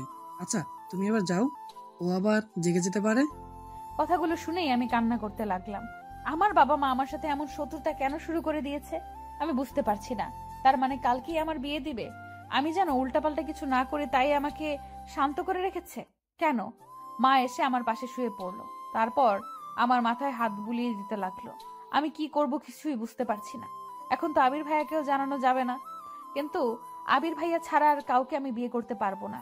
সকালের আলো ফোটার আগেই আমি মোবাইলের আলো জ্বালিয়ে বসে বসে খুব সাবধানে একটা চিরকুট লিখলাম। প্রিয় বাবা মা, আমাকে ক্ষমা করে দিও। আমি এই বিয়ে করতে পারবো না। আমি একজনকে ভালোবাসি। তোমরা আমার সাথে এমন কেন করছো জানি না, তবে আমি তোমাদের অনুরোধ রাখতে পারলাম না।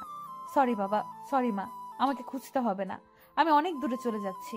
ভালো থেকো আর আমার জন্য দোয়া করো। তোমাদের হিয়া। বললাম তো চলে যাব, কিন্তু কোথায় যাব?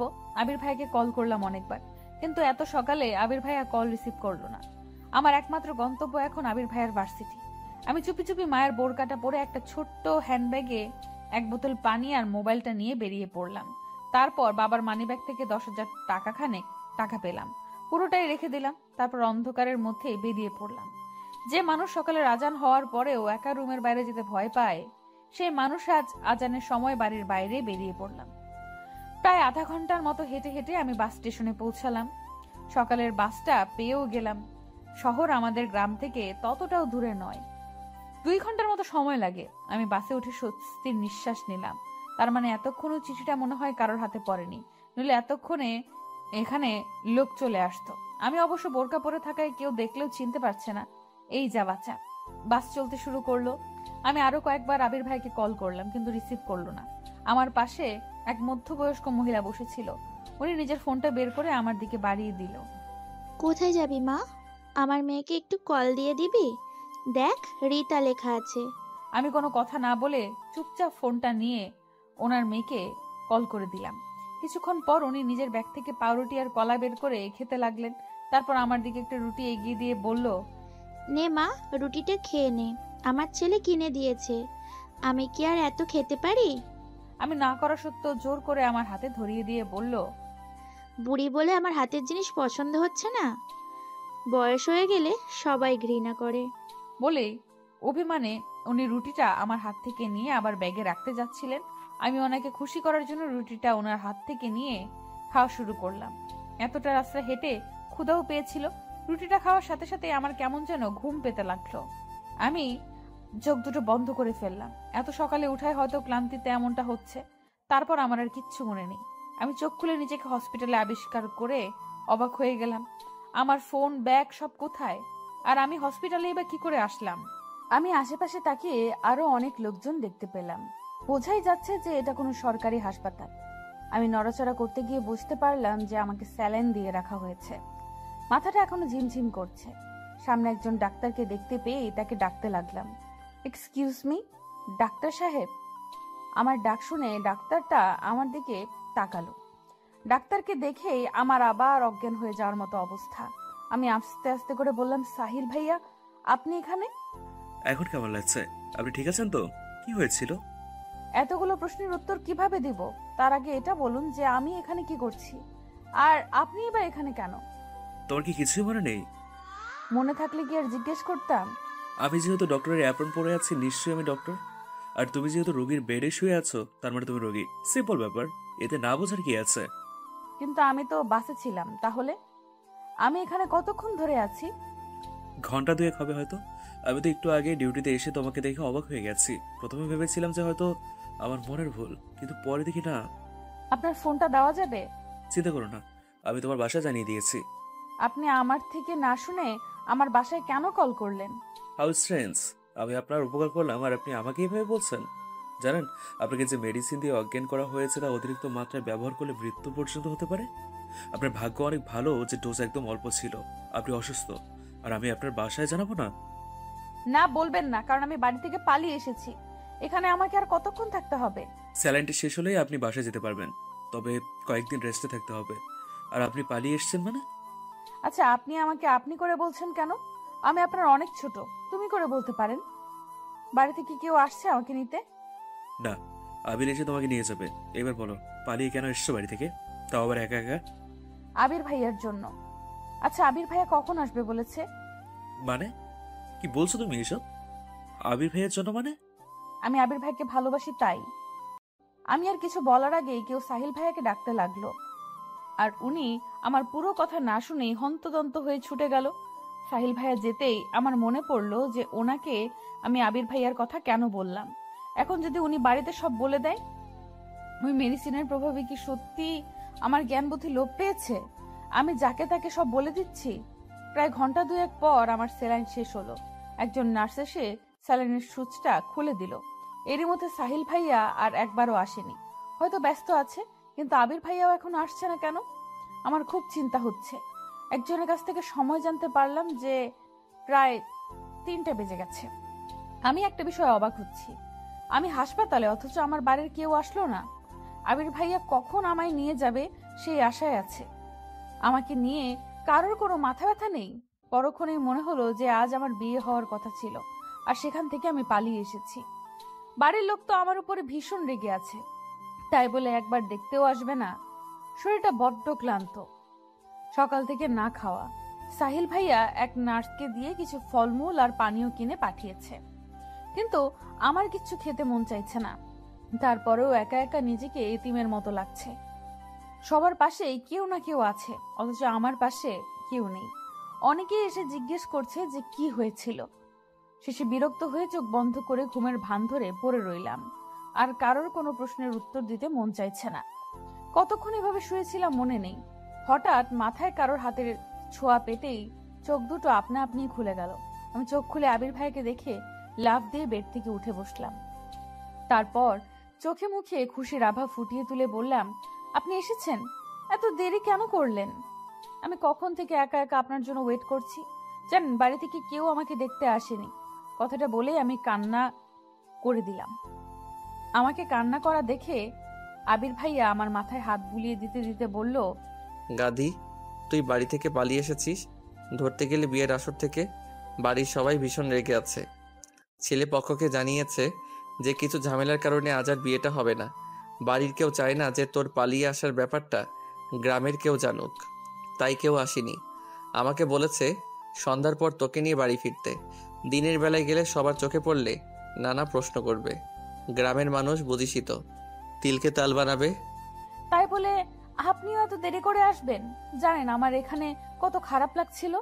আরে পাগলি, আমার তো তখনই ছুটে আসতে ইচ্ছে করছিল যখন শুনলাম যে তুই হাসপাতালে, কিন্তু ভাইবা শেষ না করে কি করে আসি বল। আর সাহিল ভাই আছে শুনে আরেকটু নিশ্চিত হলাম। আমি আর এখানে থাকবো না, আমি বাড়ি যাব। আমার ব্যাগ, টাকা, ফোন কিছুই নেই, সব নিয়ে গেছে। তুই ঠিক আছিস সেটাই আমার কাছে অনেক। সাহিল ভাইয়া বলেছে যে মেডিসিনের ডোজ একদম অল্প ছিল, কিছুদিন রেস্ট করলেই ঠিক হয়ে যাবি। এই তো একটু পরেই আমরা বের হব। কিছু খেয়েছিস? আমি নাসূচক মাথা নাড়ালাম। আবির ভাইয়া আমার পাশে রাখা খাবারগুলো দেখলেন, তারপর উনি নিজের আনা কমলার খোসা ছাড়িয়ে আমার মুখে পুরে দিলেন। ইচ্ছে না হলেও এবার আমি রাজরানীর মতো খেতে লাগলাম। এই প্রথম আবির ভাইয়া নিজ হাতে আমাকে কিছু খাইয়ে দিচ্ছে। আমি আবির ভাইয়ার হাতে খাচ্ছিলাম আর দু চোখ ভরে ওনাকে দেখছিলাম। আবির ভাইয়ার চোখে চোখ পড়তেই লজ্জায় আমি নিজের চোখ নামিয়ে নিলাম। সন্ধ্যার আগেই সাহিল ভাইয়ার সাথে দেখা করে আমরা বাড়ির পথে রওনা দিচ্ছি।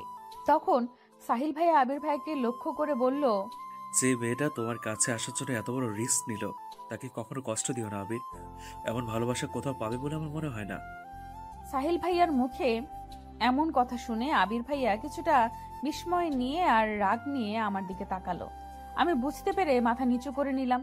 আবির ভাইয়া এবার সাহিল ভাইয়ার দিকে তাকিয়ে মুখে কিছুটা হাসি আনার চেষ্টা করলো, তারপর বলল, অবশ্যই ভাইয়া, আর থ্যাঙ্কস আজ সারাদিন ওর খেয়াল রাখার জন্য। আপনি কি এই কথাটা বাসার কাউকে জানিয়েছেন? আমি নিজে একজনকে ভালোবাসতাম, কিন্তু আমার ভুলের জন্য তাকে হারিয়েছি। ভালোবাসা হারানোর কষ্টটা আমি বুঝি। চিন্তা করো না, আমি কখনো তোমাদের বিপদের কারণ হব না। আর কোনো হেল্প লাগলে আমি আছি। হিয়া, তোমার বাসার সবাই মনে করেছে যে তুমি আমার কাছে চলে এসেছিলে, কিন্তু আমি তোমাকে পাত্তা দিইনি। তাদের ফোন করে সবটা জানিয়ে দেওয়ার জন্য আমাকে থ্যাঙ্কস জানিয়েছে, আর তোমার হয়ে ক্ষমাও চেয়েছে। আবিরের জন্য এসে জানলে এতক্ষণে হয়তো। শেষের কথাগুলো সাহিল ভাইয়া আমাকে উদ্দেশ্য করে বলল। তার মানে আমার বাবা মা ভেবেছে যে আমি সাহিল ভাইয়াকে ভালোবাসি। হায় আল্লাহ! সাহিল ভাইয়ার মুখে কথাগুলো শোনার পর আবির ভাইয়া আমার হাতটা শক্ত করে চেপে ধরে বলল, আমি হিয়ার সুখের জন্য সব করতে পারি। আল্লাহর কাছে লাখ লাখ শুক্রিয়া যে আজ হিয়ার কিছু হয়ে যায়নি, নইলে আমি নিজেকে কখনো ক্ষমা করতে পারতাম না। কিভাবে তুমি ওকে রক্ষা করবে আবির? কি অধিকার আছে তোমার ওর উপর? ভালোবাসার জোর। আমি হিয়াকে অনেক ভালোবাসি, আর সেই জোর দিয়ে আমি ওকে রক্ষা করব। আদৌ কি সেটা এত শক্তিশালী? মানে? হিয়া বাসা যাওয়ার পরে ওই ছেলেটার সাথে জোর করে হিয়ার বিয়ে দিয়ে দেবে। ওই ছেলে জানে যে হিয়া সাজার জন্য পার্লারে এসছে, তাই এত দেরি হচ্ছে। এই কারণেই তোমাদের বাসা থেকে কেউ আসতে পারেনি, সবাই হিয়ার পৌঁছানোর অপেক্ষায় আছে। আর একবার হিয়ার বিয়েটা হয়ে গেলে। আমি কিছুতেই হিয়ার এই বিয়ে হতে দেব না, কিন্তু আমাকে তো বলেছে যে বিয়ে পিছিয়ে গিয়েছে। কারণ তুমি যদি হিয়াকে বলে দাও তাই। আর কিভাবে তুমি হিয়ার বিয়ে আটকাবে? তুমি তো হিয়াকে বাসায় নিয়ে যাচ্ছ, আর ওখানে গেলে কেউ তোমার কথা শুনবে না। আমি বাড়ি যাব না, আমি অন্য কাউকে বিয়ে করতে পারবো না। আমার বাবা মা আমার সাথে কেন এমন করছে? আমি অসুস্থ আর তারা আমার বিয়ে নিয়ে পড়ে আছে। আমি এখন কি করব? একটাই রাস্তা আছে, যদিও তো অনেক রিস্কি, কিন্তু এছাড়া আর কোনো উপায় নেই এ বিয়ে আটকানোর। কি সেটা? আবির, তুমি কি হিয়াকে সত্যিই ভালোবাসো? আমি আর কতবার বলবো? হ্যাঁ, আমি হিয়াকে ভালোবাসি, ভীষণ ভালোবাসি। কেন? হিয়াকে বিয়ে করতে পারবে? ভালোবাসি যখন, বিয়ে তো অবশ্যই করব। আর আমি সে কথা বলিনি। তুমি কি এখন হিয়াকে বিয়ে করতে পারবে? আমি হিয়াকে এভাবে পেতে চাই না। আমার পরিবারের সবাইকে কষ্ট দিয়ে আমরা কি সুখী হতে পারবো? সবার সম্মতিতে আমি হিয়াকে নিজের করে পেতে চাই। আর এখন আমার নিজেরই কোনো ঠিক ঠিকানা নেই, হিয়াকে ভালো রাখবো কি করে? কিন্তু তোমার পরিবার যদি সেটা না চায়, তারা যদি তোমাদের বিয়েতে রাজি না হয়, অথবা তুমি প্রতিষ্ঠিত হওয়ার আগেই যদি হিয়া অন্য কারো হয়ে যায়, তখনও কি তুমি তোমার পরিবারের সম্মতির আশাতে থাকবে, নাকি দাঁড়িয়ে থেকে হিয়াকে অন্যের হাতে তুলে দেবে? কোনটা? আপনি নেগেটিভ কেন ভাবছেন? পজিটিভ ভাবুন। আমি আর হিয়া যদি দুজন দুজনকে পছন্দ করি, তাহলে তারা মেনে কেন নিবে না? আমরা তো বিয়ে করতে চাইছি, কোনো পাপ কাজ তো নয়। আর আমাদের চাওয়ার মধ্যে কোনো কলুষতা বা অপবিত্রতা নেই, তাহলে কেন তারা আমাদের ভালো চাইবে না? আমার বিশ্বাস আছে যে আমার পরিবার অবশ্যই আমার আর হিয়ার ভালোবাসাটা মেনে নেবে। আর যদি না নেয়? দেখুন, আমি হাসপাতালের মধ্যে আছি বলে কিছু বলছি না, আমাকে রাগাবেন না। আপনি বারবার একই ভুল কেন আওড়াচ্ছেন? কারণ তোমার মতো ভুল বিশ্বাস আমারও ছিল আবির।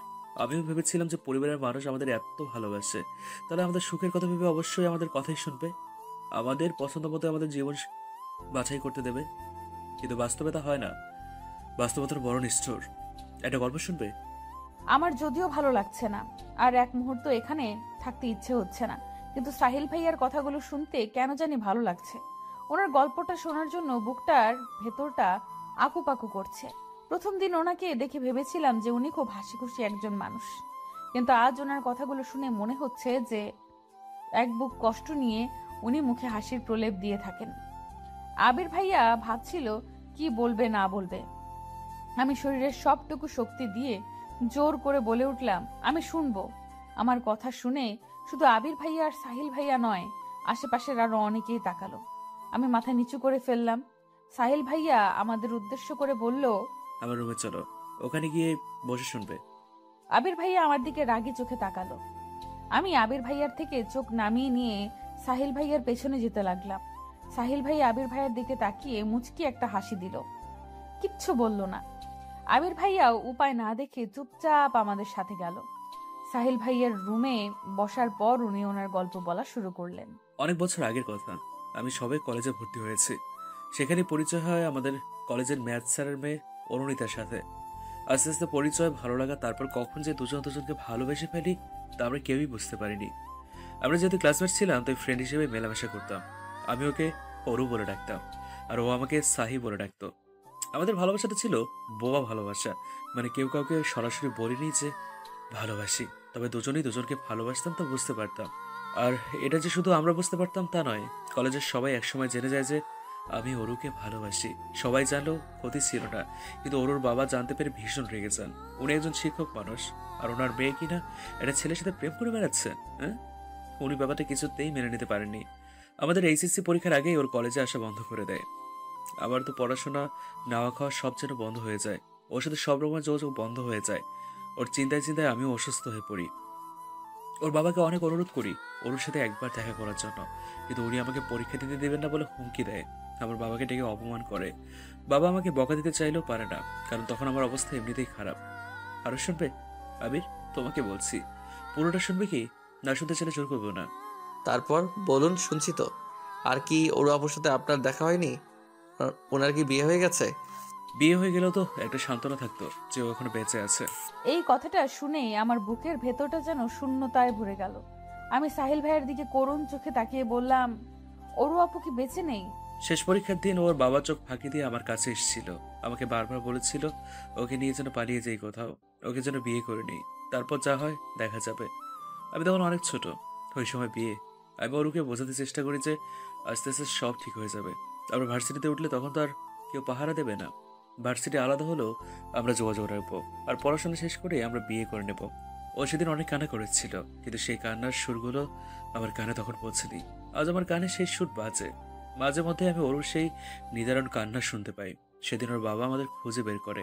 এরপর আমাকে আর ওরকে বোঝায় যে আমাদের পড়াশোনা শেষ হলে উনি নিজে আমাদের বিয়ে দেবে। ওর ওনার সাথে সেদিন যেতে চেয়েছিল না, আমি জোর করে ওর বাবার সাথে পাঠিয়ে দিয়েছিলাম। ওর সেই করুণ চাউরিটা আজও আমার চোখের সামনে ভাসে। সেদিন যদি ওকে যেতে না দিতাম, তারপর আবার ওর সাথে যোগাযোগ বন্ধ হয়ে যায়। আমি ভাবলাম যে হয়তো বাসায় পড়াশোনা করছে। আমিও মেডিকেলের জন্য কোচিং করায় ব্যস্ত হয়ে পড়লাম। আমাকে যে ওর জন্য কিছু করতে হবে। আমি ভেবেছিলাম যে মেডিকেলে চান্স পেলে ওর বাবা আমাকে হাসি মুখে মেনে নেবে। এরপর সেদিন আমার অ্যাডমিশন ছিল। সকালে একটা আনা নম্বর থেকে কল আসলো। আমি রিসিভ করতে ওর কান্নার আওয়াজ শুনতে পেলাম। ওর কান্না করে বলেছিল যে ওর বাবা নাকি ওর বিয়ে ঠিক করে ফেলেছে। সেদিন ওর বিয়ে ছিল। অনেক কষ্টে একজনের ফোন থেকে লুকিয়ে আমাকে ফোন করেছিল। আমি বলেছিলাম যে পরীক্ষাটা দিয়েই আমি ওর বাসায় যাব, ওর বাবার সাথে কথা বলবো। অনেক কান্না করেছিল সেদিনও। আর আমি অ্যাডমিশন নিয়ে ব্যস্ত ছিলাম। আমরা কত স্বার্থপর। সেইটুকুই ছিল ওর সাথে আমার শেষ কথা। ওর সেদিন আমার জন্য অনেকক্ষণ অপেক্ষা করেছিল। আমিও গিয়েছিলাম, তবে দেরি করে। ওরও আমার অপেক্ষায় থেকে থেকে যখন ওর বিয়ের জন্য কবুল পড়াতে আসে, ঠিক তখনই নিজের কাছে থাকা মারাত্মক একটা বিষ ঠকঠক করে পান করে নেয়। সবার সামনে নতুন বধূ বেশে ওর ঢলে পড়ে মৃত্যুর কোলে। কেউ জানে না যে সেই বিষও কোথায় পেয়েছিল। হসপিটালে নিয়েও লাভ হয়নি। আপনি গিয়ে কি ওনার লাশ দেখতে পেয়েছিলেন? হ্যাঁ, আমি ওর বাসা থেকে সোজা হসপিটালে চলে যাই, আর সেখানে আমার অরুকে বউ সাজে প্রাণ ভরে দেখে নিই। শেষ দেখা। আচ্ছা আবির, আর যদি হিয়ার কিছু হয়ে যেত, তুমি নিজে ক্ষমা করতে পারতে? এবার বলো। আমি হিয়াকে বিয়ে করতে চাই, আপনি সাহায্য করবেন? অবশ্যই, চলো আমার সাথে। আমাদের সাথে তো কোনো কাগজপত্র নেই, তাহলে? ওসব কিছুই লাগবে না, তুমি চলো আমার সাথে।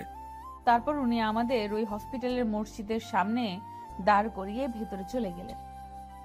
আমি আর আবির ভাইয়া চুপচাপ ওনার অপেক্ষা করতে লাগলাম।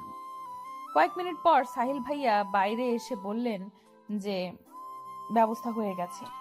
তারপর আমাদের মসজিদের বারান্দার মতো একটা জায়গায় নিয়ে বসালেন। তারপর ইমাদ সাহেব আবির ভাইয়া আর আমাকে উদ্দেশ্য করে বললেন, তোমরা কি সত্যি এভাবে বিয়ে করতে চাও? কোনো কাগজপত্র নেই, শুধু ইসলামের শরীয়ত মোতাবেক কবুল পড়াতে পারবো আমি। কাগজপত্র তোমরা যে কোনো সময় নিতে পারবে। বলো রাজি? ওরা কি বলবে? আমি এখন ওদের গার্জিয়ান, আপনি বিয়ে পড়ান।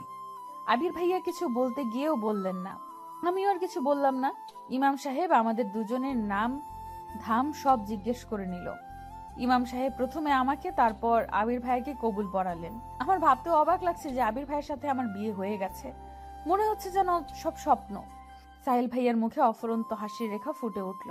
আমি আর আবির ভাইয়া সাহিল ভাইয়াকে বিদায় জানিয়ে বাড়ির উদ্দেশ্যে রওনা হলাম। সন্ধ্যা হয়ে গেছে, রাস্তাঘাট অন্ধকার হতে শুরু করেছে, সাথে আমাদের আশাগুলো। জানি না বাড়িতে আমাদের জন্য নতুন কোনো ঝড় তুফান অপেক্ষা করছে কিনা। আমি আর আবির ভাইয়া বাসে উঠলাম। বাসে উঠেই আবির ভাইয়া বাড়িতে কল করে জানিয়ে দিল যে আমরা রওনা দিয়েছি। হালকা শীত পড়তে শুরু করেছে, আর এমনিতেও আমার শরীরটা অনেক খারাপ। বাসে উঠেই আমি সিটের সাথে হেলান দিয়ে বসলাম। আবির ভাইয়া আমার মাথাটা নিচের কাঁধের উপর নিয়ে বলল, বেশি খারাপ লাগলে চোখ বন্ধ করে রাখো, ভালো লাগবে। আমি চোখ দুটো বন্ধ করার সাথে সাথে ঘুম ঘুম পেতে লাগলো। কতক্ষণ কেটে গেছে জানি না। চোখ খুলে দেখি আবির ভাইয়া আমাকে জাগানোর জন্য ডাকছেন। আমি সিট থেকে উঠে ভাইয়ার সাথে বাস থেকে নেমে পড়লাম। তারপর ভাইয়া একটা রিক্সা ডাকলো। অনেকটা রাত হয়ে গেছে, রিক্সাও তেমন নেই। আমি আর আবির ভাইয়া রিক্সায় উঠে বাড়ির উদ্দেশ্যে রওনা দিলাম। ভয়ে আমার আত্মা শুকিয়ে যাচ্ছে। সকালে কাউকে না জানিয়ে চলে গিয়েছিলাম, এখন না জানি সবাই কি বলবে। সবাই নাকি আমার উপরে ভীষণ রেগে আছে।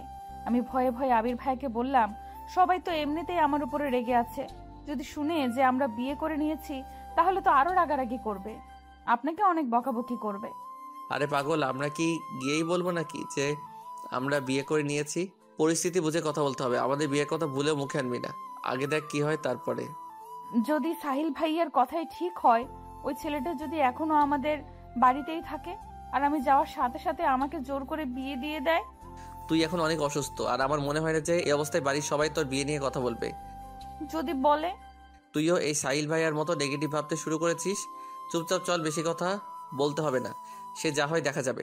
রিক্সা থেকে নামতেই দেখতে পেলাম যে হিমা আর আমার মা গেটের সামনে দাঁড়িয়ে আছে।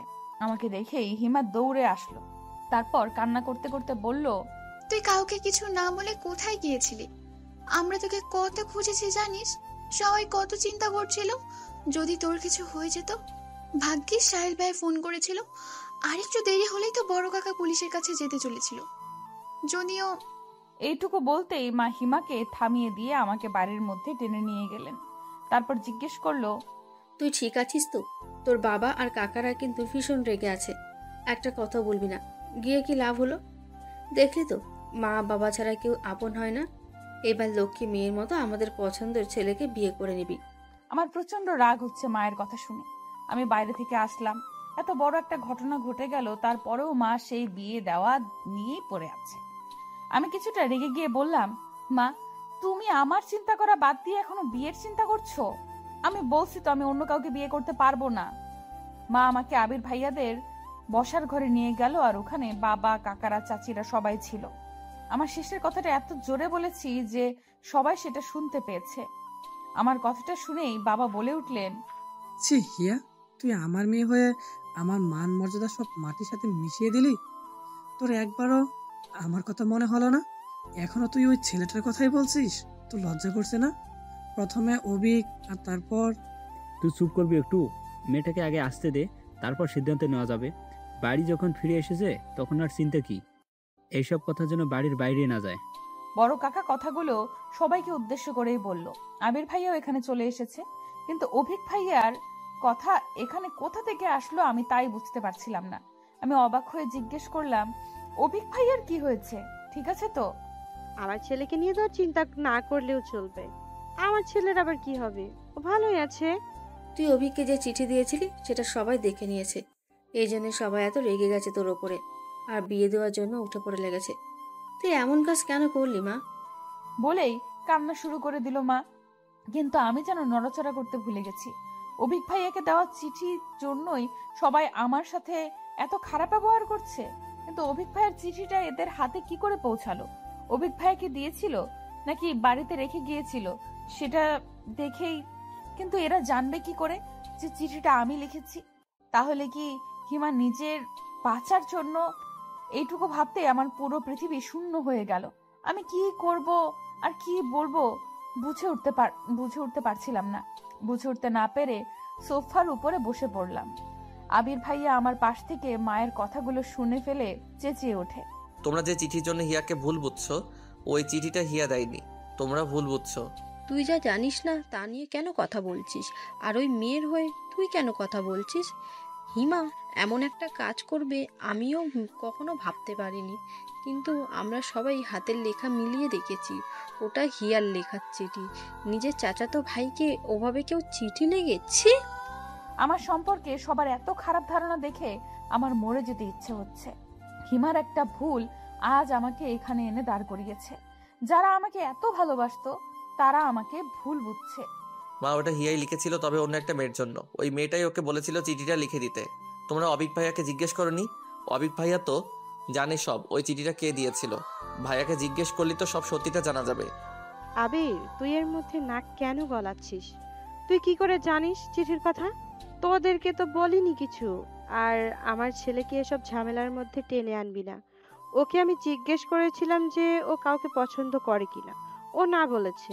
কিন্তু চাচি, অবিক ভাইয়াকে জিজ্ঞেস করা দরকার। সত্যিটা না জেনে আপনারা হিয়াকে কিভাবে দোষারোপ করতে পারেন?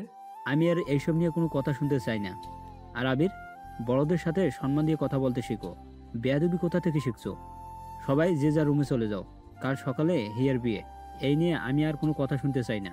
এই মেয়েকে যত ঘরে রাখা যাবে তত খারাপ। আরও ছেলে মেয়ে আছে, তাদেরকে তো বিয়ে দিতে হবে। যার এই বিয়ে পছন্দ হবে না সে কালকের জন্য বাড়ি থেকে চলে যেতে পারো। শেষের কথাগুলো কাকা আবির ভাইকে উদ্দেশ্য করে বলল। আমি বারবার হিমার দিকে তাকাচ্ছি। ভয়ে হিমার মুখ হলুদ হয়ে গেছে। ও ভয়ে আছে যে সবাই যখন জানতে পারবে যে চিঠিটা ওই দিয়েছিল তখন কি হবে। আমার সাথে সাথে ওর জীবনটাও শেষ হয়ে যাবে। বড় কাকার কথাগুলো শুনে সবাই রুম থেকে বের হয়ে যাচ্ছিল। তখন আবির ভাইয়া বলে উঠল, হিয়াকে যদি তোমরা বিয়ে দিতেই চাও তবে আমার সাথেই দাও। কথাটা বলার সাথে সাথেই মেছু কাকা আবির ভাইয়ার গালে একটা থাপ্পড় বসিয়ে দিলেন। আমরা সবাই অবাক হয়ে গেছি। চাচিও এগিয়ে গিয়ে বললেন, কেন এই মেয়েকে তুই কেন বিয়ে করবি? দেশে কি মেয়ের অভাব পড়েছে? আমার ছেলের জন্য এইরকম একটা মেয়েকে বেছে নেব? সবার কথাগুলো আমার অন্তরে ঝাঁঝরা করে ফেলছিল। কষ্টে আমার বুক ফেটে যাচ্ছিল। আমার মা আমার পাশে দাঁড়িয়ে কান্না করছে, বাবা মাথা নিচু করে দাঁড়িয়ে আছে। আমার জন্য আমার বাবা মায়ের কষ্টটা আমি কিছুতেই সহ্য করতে পারছি না। ভালোবাসা পাওয়া কি এতটাই কষ্টের? আমার নিজের ব্যবহারে নিজেরই ঘৃণা হচ্ছে। আমি সকালে ওইভাবে না গেলে হয়তো সবাই আমাকে আর আমার মা বাবাকে এত অপমান করতো না। এরা নিজের মানুষ হয়েই এমন ব্যবহার কি করে করতে পারছে? মা আমাকে টেনে বের হয়ে আসলেন, বাবাও মাথা নিচু করে চলে আসলেন। বড় চাচা আবির ভাইকে বলতে লাগলো, বড় হয়েছে ঠিকই, কিন্তু কোথায় কি বলতে হয় তা শেখোনি। কোন সাহসে তুমি ওকে বিয়ে করতে চাও? ওই মেয়েকে কিছুতেই আমি আমার ছেলের বউ হিসেবে মেনে নিব না। প্রথমে অভিক, তারপর ওই ছেলেটা কি যেন না, সাহিল, ওদেরকে পটাতে পারেনি আর এখন আমার ছেলের পিছে পড়েছে। আমি ওখানেই দাঁড়িয়ে পড়েছি আবির ভাইয়ের উত্তর শোনার জন্য। মা আমাকে টানছে চলে যাওয়ার জন্য। বাবা ঘরে চলে গেছে। বড় কাকাও দরজার বাইরে চলে এসেছেন। তখন আবির ভাইয়া বলে উঠল, আমি হিয়াকে বিয়ে করে নিয়েছি। আবির ভাইয়ার মুখে এরকম কথা শুনে সবাই পাথরের মতো নিশ্চুপ হয়ে গেল। বড় কাকাও থেমে গেছে। মা আমার হাতটা ছেড়ে দিল। কেউ যেন বুঝতে পারছে না যে আবির ভাইয়া আসলে কি বলছে। আবির ভাইয়ার মা কান্না শুরু করে দিলেন। তারপর বললেন, আবির, তুই কি বললি? আমি হিয়াকে বিয়ে করে নিয়েছি। শুনেছ এবার? হিয়া এখন আমার স্ত্রী। দুনিয়ার আর কারো শক্তি নেই ওকে বিয়ে দেওয়ার। বিবাহিত একটা মেয়েকে আর কি বিয়ে দিবে? আর হিয়া বাড়ি থেকে আমার কাছে গিয়েছিল, সাইলের কাছে নয়। হিয়া শুধু আমাকেই ভালোবাসে, অবিক ভাইয়াকে নয়। পুরো বাড়ি জুড়ে যেন মুহূর্তেই নীরবতা ছেয়ে গেল। বড় কাকা হিমাকে দিয়ে বাবাকে ডেকে পাঠালেন।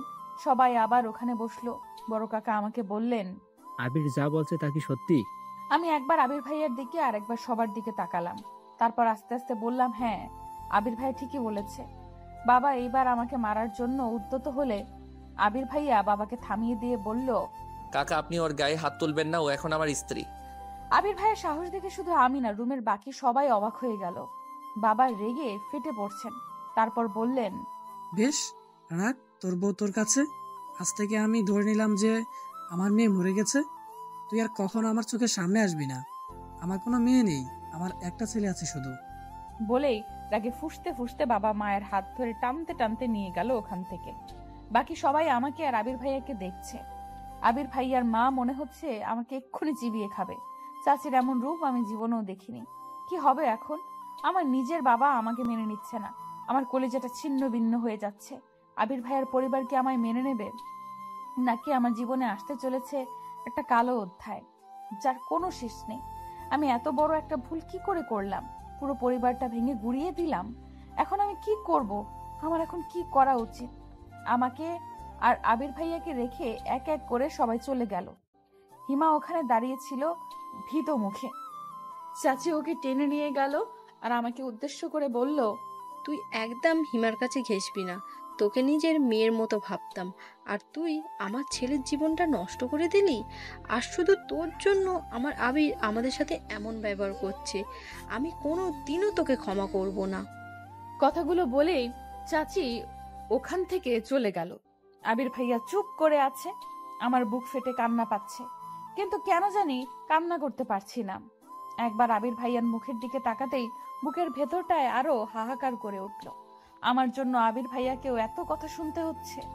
আমি যেন এসব আর দেখতে পারছি না।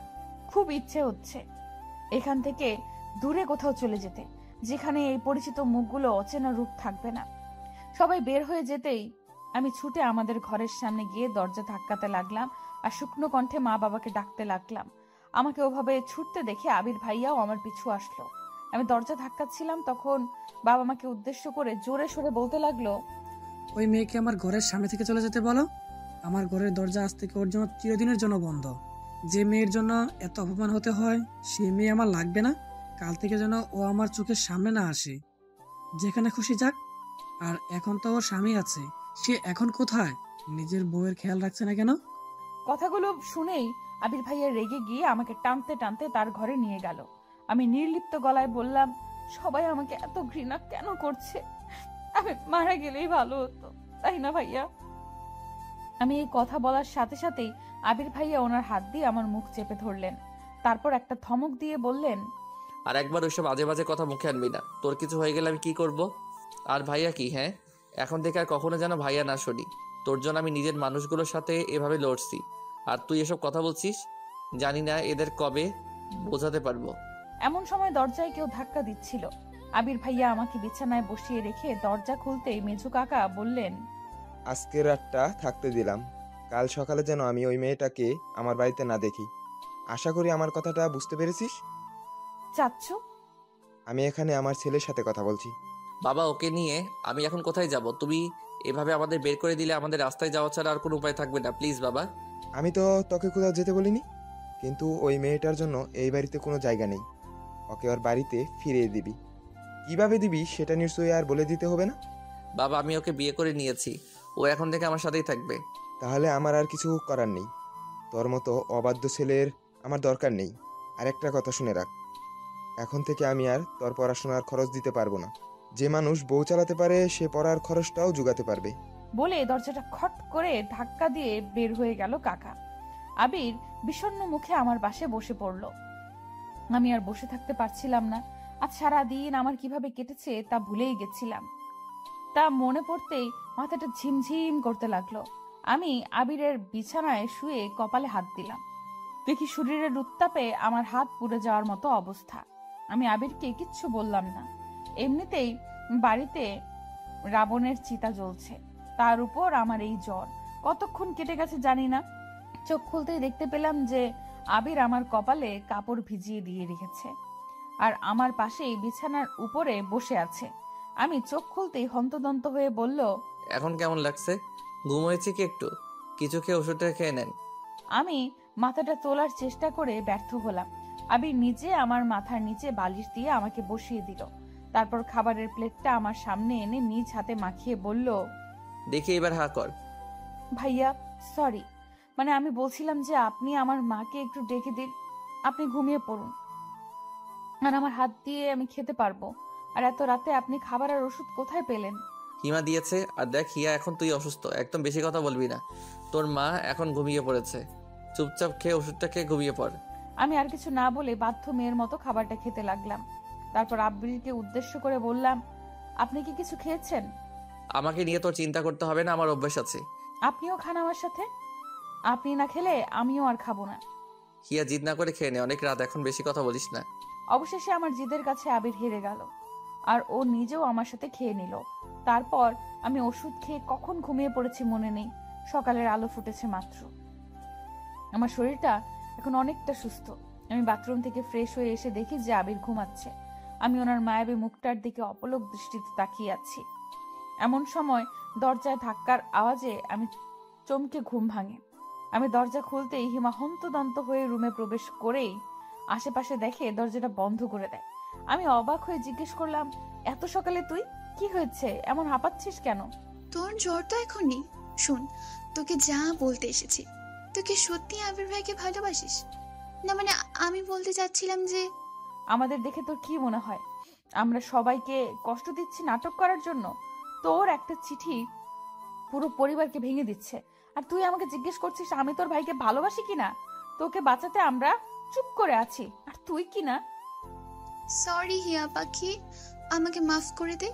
আমি বুঝতে পারিনি যে এই বিষয়টা এত দূর করাবে। তুই আমাকে হেল্প করেছিস আর আমি তোকে হেল্প করব না? তুই কি বলতে চাচ্ছিস সীমা? তুই আবির ভাইকে সত্যি ভালোবেসে থাকলে এখনই এখান থেকে চলে যা। হিমা, এসব তুই কি বলছিস? আমরা পালাবো কেন? এখন তো সবাই ব্যাপারটা জেনেই গেছে। আজ হোক আর কাল হোক সবাই মেনে নেবেই, আমরা তাদের সন্তান।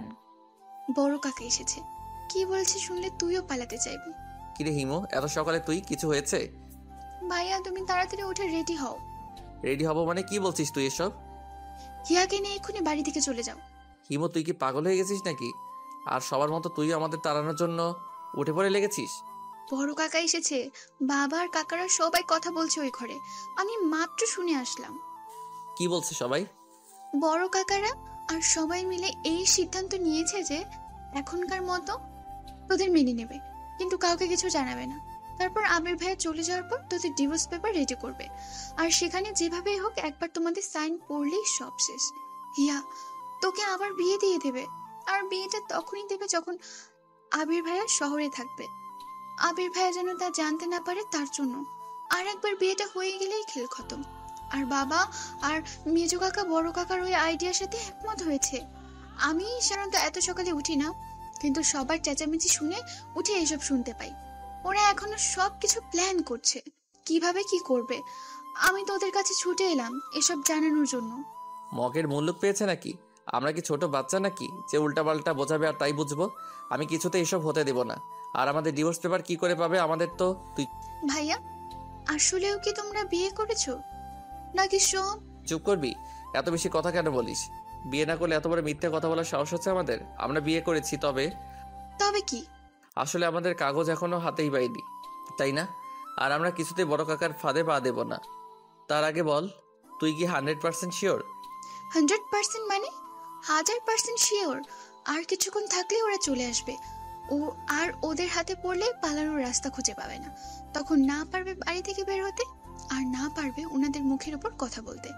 বাবা তো সকালে চলে যেতেই বলেছিল, তাই এখন যাওয়াটাই যুক্তিযুক্ত। বাড়িতে থাকলেই ঝামেলায় পড়তে হবে।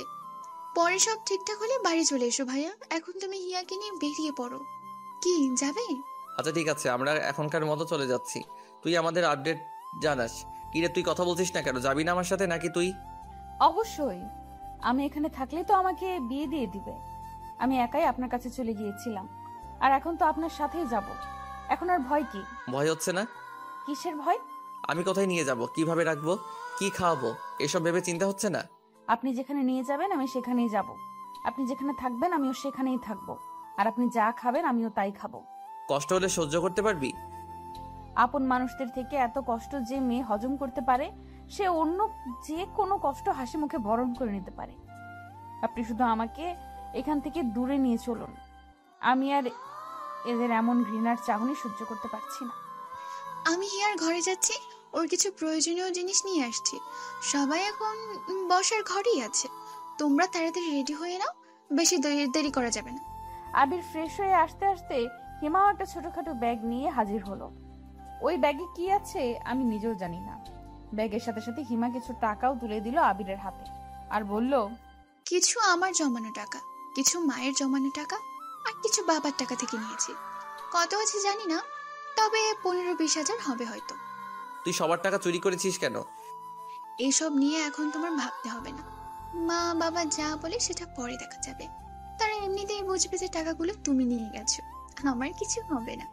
আর তুমি না থাকলে গালাগালি কাকে করবে? তোমরা তাড়াতাড়ি বের হও, আর হিয়ার খেয়াল রেখো, ও বাইরে কখনো থাকেনি তো। সেটা তোকে বলে দিতে হবে না।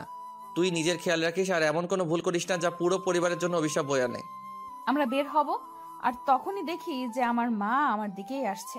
তারপর কান্না বিজড়িত কণ্ঠে বলল, হিয়া, সবাই তোদের মেনে নিয়েছে। আবিরের পড়াশোনা শেষ হলে তাদের ধুমধামে বিয়ে দিয়ে দেবে। মায়ের আশা দেখে আবির ব্যাগটা খাটের তলায় লুকিয়ে ফেললো। হিমাও দরজার আড়ালে লুকিয়ে পড়লো। আমি মাকে জড়িয়ে ধরে কাঁদতে লাগলাম। তারপর বললাম, সবাই কোথায় মা? আমি জানতাম সবাই আমাদের ক্ষমা করে দেবে। সবাই বসার ঘরে তোদের নিয়ে আলোচনা করছে। আমি তোকে জানাতে আসলাম কথাটা। চল মা, ঘরে চল। মা, তুমি আমার জন্য 1 কাপ চা বানাও তো। যাও, আমি আসছি একটু পরে। মা খুশি মনে ওখান থেকে চলে যেতেই আমি আর আবির পা টিপে টিপে বাড়ি থেকে বেরিয়ে পড়লাম। হিমা বারবার দেখছিল যে কেউ আসছিল কিনা। অবশেষে আমরা সফলভাবে রাস্তায় পৌঁছে গেলাম। রাস্তায় কোনো রিক্সা ছিল না। আমরা হেঁটেই কিছু দূরে গেলাম। তারপর আবির কেউ একজনকে ফোন করে আসতে বলল। কিছুক্ষণ পর একটা রিক্সাওয়ালা আসতেই বুঝতে পারলাম যে আবির ওই রিক্সাওয়ালাকেই আসতে বলেছিল। আবির তাড়াতাড়ি রিক্সা চালাতে বলল। কেউ এসে পড়লে সব পণ্ড হয়ে যাবে। বাসে ওঠার আগে আবির হালকা কিছু নাস্তা আর পানীয় কিনে নিল দোকান থেকে। তারপর বাসে উঠেই আমরা নাস্তা করে নিলাম। আমার খেতে ইচ্ছে হচ্ছিল না, কিন্তু আবিরকে দেখলাম গোগ্রাসে গিলছে। হয়তো অনেক ক্ষুধা লেগেছে। আমরা দুজনেই চুপচাপ বসে আছি। আমি নীরবতা ভঙ্গ করে বললাম, আমরা এখন কোথায় যাচ্ছি? সর্বপ্রথম কেন কাজী অফিসে যেতে হবে? কিন্তু আমরা তো অলরেডি বিয়ে করে নিয়েছি, তাহলে আবার কাজী অফিসে কেন? এইভাবেই বিয়ে করে কি আমরা স্বামী স্ত্রী হইনি? আবার বিয়ে করতে হবে? আরে গাদি, কাগজ কলমে আমাদের বিয়ের রেজিস্ট্রি না থাকলে কেউ কি বিশ্বাস করবে সে আমরা বিবাহিত? তার জন্য। ও আচ্ছা। এখন কেমন লাগছে? খারাপ লাগছে? খুব ভালোই লাগছে। আপনি পাশে থাকলে খারাপ লাগা আমার ধারে কাছেও ঘেঁষতে পারে না। শেষের কথাগুলো বিড়বিড় করে বলায় হয়তো আবির শুনতে পাইনি, তাই আবার বলল, অমন বিড়বিড় করছিস কেন? যা বলার জোরে বল। না, কিছু না। বাড়ি থেকে আবিরকে কল করেই যাচ্ছে। আবির কল রিসিভ করছে না। একটু পরেই হিমা কল করলো। আবির ফোনটা রিসিভ করতেই চাচির কণ্ঠ ভেসে এলো। আবির, কোথায় তুই বাবা? তোর বাবা কাকারা সব মেনে নিয়েছে। বাড়ি ফিরে আয় বাবা। তুই আমাদের কিচ্ছু না জানিয়ে এভাবে চলে যেতে পারলি? কোথায় তুই বাবা? তাড়াতাড়ি বাড়ি আয়। সবাই তোদের জন্য অপেক্ষা করছে, আর কেউ কিচ্ছু বলবে না। মা, আমরা চলে এসেছি, অনেক দূর এসে পড়েছি। এখন আর ফিরে যাওয়া সম্ভব নয়। তুমি সবাইকে বলো যে কিছুদিন পর আমি হিয়াকে নিয়ে চলে আসব। কিন্তু বাবা, তুই তো হোস্টেলে থাকিস, হিয়াকে নিয়ে কোথায় থাকবি? পাগলামি করিস না বাবা, ফিরে আয়। আমি পাশে থাকায় আবির আর চাচির সব কথাগুলো শুনতে পাচ্ছিলাম। চাচি কথাগুলো বলা শেষ করতে না করতে ফোনের ওপাশ থেকে একটা মোটা পুরুষ কণ্ঠ ভেসে এলো। আমার বুঝতে বাকি রইল না যে এটা বড় কাকা। আবির, তুই যেখানে থাকিস না কেন হিয়াকে নিয়ে এক্ষুনি বাড়ি চলে আয়। তোর সাহস হয় কি করে বাড়ির মেয়েকে নিয়ে পালানোর? আমি তো পালাইনি, বাবা আমাকে বের করে দিয়েছেন। আমি বলছি ফিরে আয়। যা করার বাড়ি থেকেই করা যাবে। আমাদের আজকে বিয়ে দিবেন কি বাড়ি গেলে? বেহায়া ছেলের কথা দেখো, আগে নিজের পায়ে দাঁড়া, তারপর বিয়ের কথা বলিস। লজ্জা করছে না আমার সামনে বিয়ের কথা বলতে? আপনারা হিয়ার জন্য জায়গায় বিয়ে দিতে চান, তাই না? এসব তোকে কে বললো? সত্যি কিনা তাই বলুন। তার মানে তুই সবটা জেনেই পালিয়েছিস? হ্যাঁ, আমি সব শুনে ফেলেছি। আমাকে আর বোকা বানাতে পারবেন না। আমি তোকে লাস্ট ওয়ার্নিং দিচ্ছি আবির, হিয়াকে নিয়ে ফিরে আয়, এর ফল কিন্তু ভালো হবে না। সরি কাকা, আমি আপনার এই অনুরোধটা রাখতে পারলাম না। আজকের মধ্যে বাড়ি না ফিরলে এই বাড়ির দরজা তোদের জন্য চিরদিনের জন্য বন্ধ হয়ে যাবে, এই আমি বলে রাখলাম। বলে এরাকে ফুসতে ফুসতে বড় কাকা কল কেটে দেয়। তার মানে হিমার কথাই ঠিক, আবিরের মুখটা চিন্তা ভাবনায় ডুবে আছে। আমার নিজেরই চোখে পানি চলে আসে আবিরকে দেখে। জানি না আবির আমাকে কোথায় নিয়ে যাবে, আর আমরা কিভাবেই বা থাকবো। এই অচেনা শহরে আমি আদৌ থাকতে পারবো কিনা জানি না। শেষ পর্যন্ত আমার ভাগ্যে এই ছিল, সাথে আবিরের জীবনটাও আমি কোনো অনিশ্চয়তার দিকে ঠেলে দিচ্ছি জানি না। আমরা বাস থেকে নেমে একটা রিকশায় উঠলাম। তারপর আবির আমাকে একটা কাজী অফিসের সামনে নিয়ে গেল। সেখানে আগে থেকেই নিশি আপু আর আবিরের আরেকটা ফ্রেন্ড ছিল। আমরা যাওয়ার পর আবির আমার সাথে ওই ছেলেটার পরিচয় করিয়ে দিল। তারপর আমরা কাজী অফিসের ভেতরে ঢুকলাম। সবকিছু হয়তো আগে থেকেই ঠিক করা ছিল, তাই আমাদের বিয়ের সবকিছু শেষ করতে বেশি দেরি হলো না। এর মধ্যে আমাদের বাড়ি থেকে কয়েকবার ফোন এসেছে, আবির রিসিভ করেনি। কাজী অফিস থেকে বের হতে প্রায় দুপুর হয়ে গেল। আমরা সবাই একটা রেস্টুরেন্টে বসে লাঞ্চ শেষ করলাম। আমরা সেখানেই বসে আছি, এমন সময় হিমার ফোন দেখে আবির রিসিভ করলো। তখন হিমা বলে উঠলো, ভাইয়া তোমরা এখন বাড়ি চলে আসতে পারো, সবাই তোমাদের মেনে নিবে বলেছে। তুই তো বলেছিলি যে এসব নাটক এখন মেনে নেওয়ার অভিনয় করছো। হ্যাঁ বলেছিলাম, তবে এবার সত্যি মেনে নেবে বলেছে। বড় কাকা নিজে বলেছে যে আজকেই সব আত্মীয়দের দাওয়াত করবে তোদের বিয়ে উপলক্ষে। যদি তোরা আজ ফিরে আসিস তো। কি বলছিস তুই এসব? আজকে সবাইকে বলবে? এত তাড়াতাড়ি এত ব্যবস্থা কি করে করবে? আর এত তাড়াতাড়ি রং পাল্টানোর মানুষ তো কাকা নয়। সত্যি করে বল, কি হয়েছে? মা বাবা কি বড় কাকাকে কিছু বলেছে? বাবার রাগ কমেছে? সবাই রাজি হয়েছে। তোর বাবাকে বড় কাকার কাছে যেতে হয়নি। বড় কাকা নিজেই ছোট কাকা আর বাবার কাছে এসে বলেছে তোদের বিয়ের ব্যাপারটা তাড়াতাড়ি সবাইকে জানাতে। রিয়েলি? হ্যাঁ, আর মজার ব্যাপার কি জানিস? না বললে জানবো কি করে? অভিক ভাইয়া এসেছে। তার মানে অভিক ভাইয়াই কি বড় কাকাকে রাজি করিয়েছে? জানি না, তবে অভিক ভাইয়া ওনার এক বান্ধবীকে নিয়ে এসেছে। আমার তো মনে হয় গার্লফ্রেন্ড, গ্রামের বাড়ি দেখাতে নিয়ে এসেছে। ও, তাহলে এই কাহিনী? কি কাহিনী? অভিক ভাইয়া বাড়িতে একটা মেয়ে নিয়ে এসেছে, ব্যাপারটা বুঝতে পারছিস? এতে বোঝার কি আছে, সে তো আবির ভাইয়া এনেছিল। দুইটা ব্যাপার এক নয়। তুই বলি না অভিক ভাইয়া যাকে এনেছে সে ওনার গার্লফ্রেন্ড হতে পারে। এই কারণেই বড় কাকা হয়তো আমাদের মেনে নিতে রাজি হয়েছে, নইলে নিজের পছন্দের মেয়েকে কি মেনে নিতে পারে?